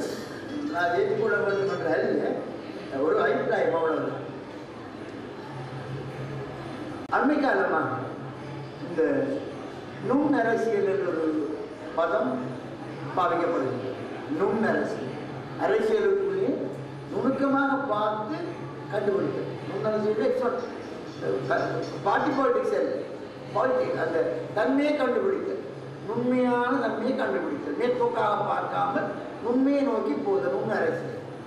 இந்த நுண்ணரசியல் பேசுபவர்கள் டீகன்ஸ்ட்ரக்ஷன் தியரியை அப்ளை பண்ணுகிறார்கள். சொல்லுவார், அதாவது கட்டுடைப்பு வாதத்தை அவர்கள் அதுக்கு பயன்படுத்தி பார்க்கின்றனர். கட்டுடைப்பு வாதத்தை மாற்றமில்லை, பல்வேறு வாதங்களையும் பயன்படுத்தி நுணுக்கமாக மேலும் மேலும் சென்று அந்த பிரதிக்குள்ளே காணப்படுகின்ற அடி ஆழத்தை நோக்கி செல்கின்றார். பிரதியை கட்டுடைத்து பார்த்தோம். அப்படி பார்க்கின்ற பொழுது எங்களுக்கு பல உண்மைகள் தெரிகிறது. நாங்கள் எதிர்பார்த்து கொண்டிருக்கின்ற இதுவரைக்கும் வைத்துக் கொண்டிருக்கின்ற சில பிம்பங்கள் உடைந்து நொறுங்கும். இப்படித்தான் பூக்கோ தெரிந்தா போன்றவர்கள் கட்டுடைத்து பார்த்து சில புதிய விஷயங்களை எங்களுக்கு காட்டினார்கள். அது எவ்வளவு தூரம் சரிபுடை என்பது ஒரு பக்கம் இருக்க, அந்த விஷயத்தின் அடியாளத்தை புரிந்து கொள்வதற்கு அத்தகைய கட்டுடைப்பு வாதம் எங்களுக்கு உதவும். இந்த வகையில் இந்த எழுத்து மொழிசார் அந்த இலக்கியங்களை கட்டுடைத்து பார்த்து அதற்குள்ளே காணப்படுகின்ற நுண்ணரசியலை காணுதல் ஆய்வின் ஒரு வகையாக அமையும். அதே போல பக்கத்திலேயே கண்டுபிடித்து பார்க்கலாம், மந்திரங்களை கண்டுபிடித்து பார்க்கலாம். இந்த மந்திரங்கள் யார் சார்பாக இருக்கின்றன என்று பார்க்கலாம். குமாரதெய்வ சடங்கு, குமாரதெய்வ பத்ததி ஒரு வகையானால் கண்ணியமம் பத்ததி இன்னொரு வகையாக. கண்ணியமம் பத்ததியில் காணப்படுகின்ற அந்த ஸ்ட்ரக்சர் ஒரு குறிப்பிட்ட சமூகத்தை சேர்ந்ததாக இருக்க, இந்த மாரியம்மன் பத்ததி வேறு சமூகத்தை சேர்ந்ததாக இருக்கு. பத்ததிக்குள்ளேயே அந்த வர்க்க வேறுபாடுகளை, அந்த மேல் கீழ் தன்மைகளை காணலாம். இந்த பத்ததியில் காணப்படுகின்ற சொற்கள் அந்த அதற்காக காட்டும். மாரியம்மன் பத்தியிலே கூடப்படுகின்ற மந்திர சொற்கள் வித்தியாசமாக இருக்க, இந்த குமாரதெய்வ பத்ததியிலே கூடப்படுகின்ற சொற்கள் இன்னும் வித்தியாசமாக இருக்கு. நான் எனக்கு நன்றாக ஞாபகம் இருக்கிறது. அரியணி காளி, எச்சரி காளி, திரிபுரகையிலே என்றிருந்தபடி சுரகையிலாடி பாடிய காளி, சுரகங்காளி, கிரகங்காளி என்று கூறுகின்ற பொழுது அது ஒரு வகையான சொற்கோப்பாக இருக்க, ஈந்தா ஏடா கெமனோ கெமனோ உடையப்பா மாத்தள கௌத்தனோ எந்தனோ இந்தனோ என்னோன்னு சொல்லுவார்கள். இந்த குமாரதேவ பத்ததி அந்த சொற்களை பார்க்கின்ற பொழுது அதுக்குள்ளே ஒரு வேறுபாடு இருக்கும். இத்தகைய அது மாதிரி தான் கதைகளை பார்க்கின்ற பொழுதும் நுண்ணரசியல் எழுதலாம். இங்கே சுகன்யா அவர்கள் அதுக்குள்ளே பெண் அரசியலை தேட பார்த்தார். இப்போது இந்த ஆய்வுகள் இந்த நுணுக்கத்தை நோக்கி சென்று கொண்டது காணுகின்றோம். இந்தியாவிலே, தமிழ்நாட்டிலே இத்தகைய ஆய்வுகள் பல இடங்களில் மேற்கொள்ளப்படுகிறது. அந்த ஆய்வு முறையையும் நாங்கள் பின்பற்றினால் மேலும் மேலும் பல தரவுகளை நாங்கள் அறியக்கூடியதாக இருக்கும் என்று கூறி, மிக அருமையான நாள் இந்த நாள். காலையிலிருந்து இப்போது வரைக்கும் நாங்கள் பல விஷயங்களை கேட்டுக்கொண்டிருக்கிறோம். புதியவர்கள் பல புதிய விஷயங்களை சொல்கிறார்கள். சில விஷயங்கள் கேட்கறதுக்கு பிரமிப்பாக இருக்கின்றது. தேடி சேர்க்கின்றார்கள். இந்த இத்தகைய ஒரு வேகத்தை இந்த இளைஞர்களை பொறுத்தமைக்காக இந்த நூலக குழுவினருக்கு நன்றியை தெரிவித்து விடைபெறுகின்றோம். வணக்கம்.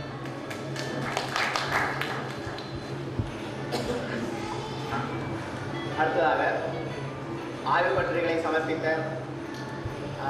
இந்த நால்வருக்கும் நூலக நிறுவனம் சார்பாக ஒரு நினைவு சான்றிதழ் ஒன்று வழங்கப்பட்டுள்ளது. அதனை அரங்கின் தலைவர் மௌனகுரு ஐயா அவர்களை வணங்கி சிறப்பிக்குமாறு பணிவாக கேட்டுள்ளது. முதலாவதாக திரு கே குகன்.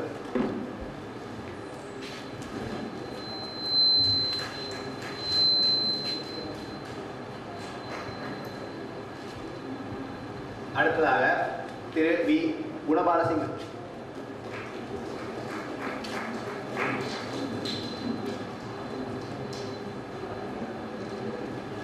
அடுத்ததாக திரு எஸ் சந்திரசேகர்.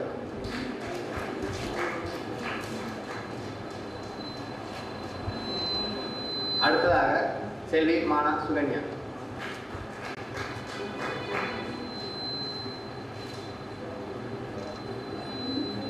அடுத்ததாக இந்த அரங்கை இனிதே நடாத்தி முடித்து தந்த மௌனகுரு ஐயா அவர்களுக்கு தனது சிரமத்தையும் பாராமல் பொன்னான நேரத்தை எங்களுக்காக செலவழித்து இந்த அரங்கை இனிதே நடத்தி முடித்து தந்தமைக்கு அவருக்கு நன்றி உருவமாக நூலக நிறுவனத்தினால் ஒரு நினைவு கிரீடம் வழங்கப்பட உள்ளது. அதனை அவரை பெற்றுக்கொள்ளுமாறு தாம் கேட்டுக்கொள்கிறேன். இத்துடன் இன்றைய இந்த நாட்டாரியர் என்ற 5வது அரங்கு இனிதே நிறைவடைகிறது. நன்றி, வணக்கம்.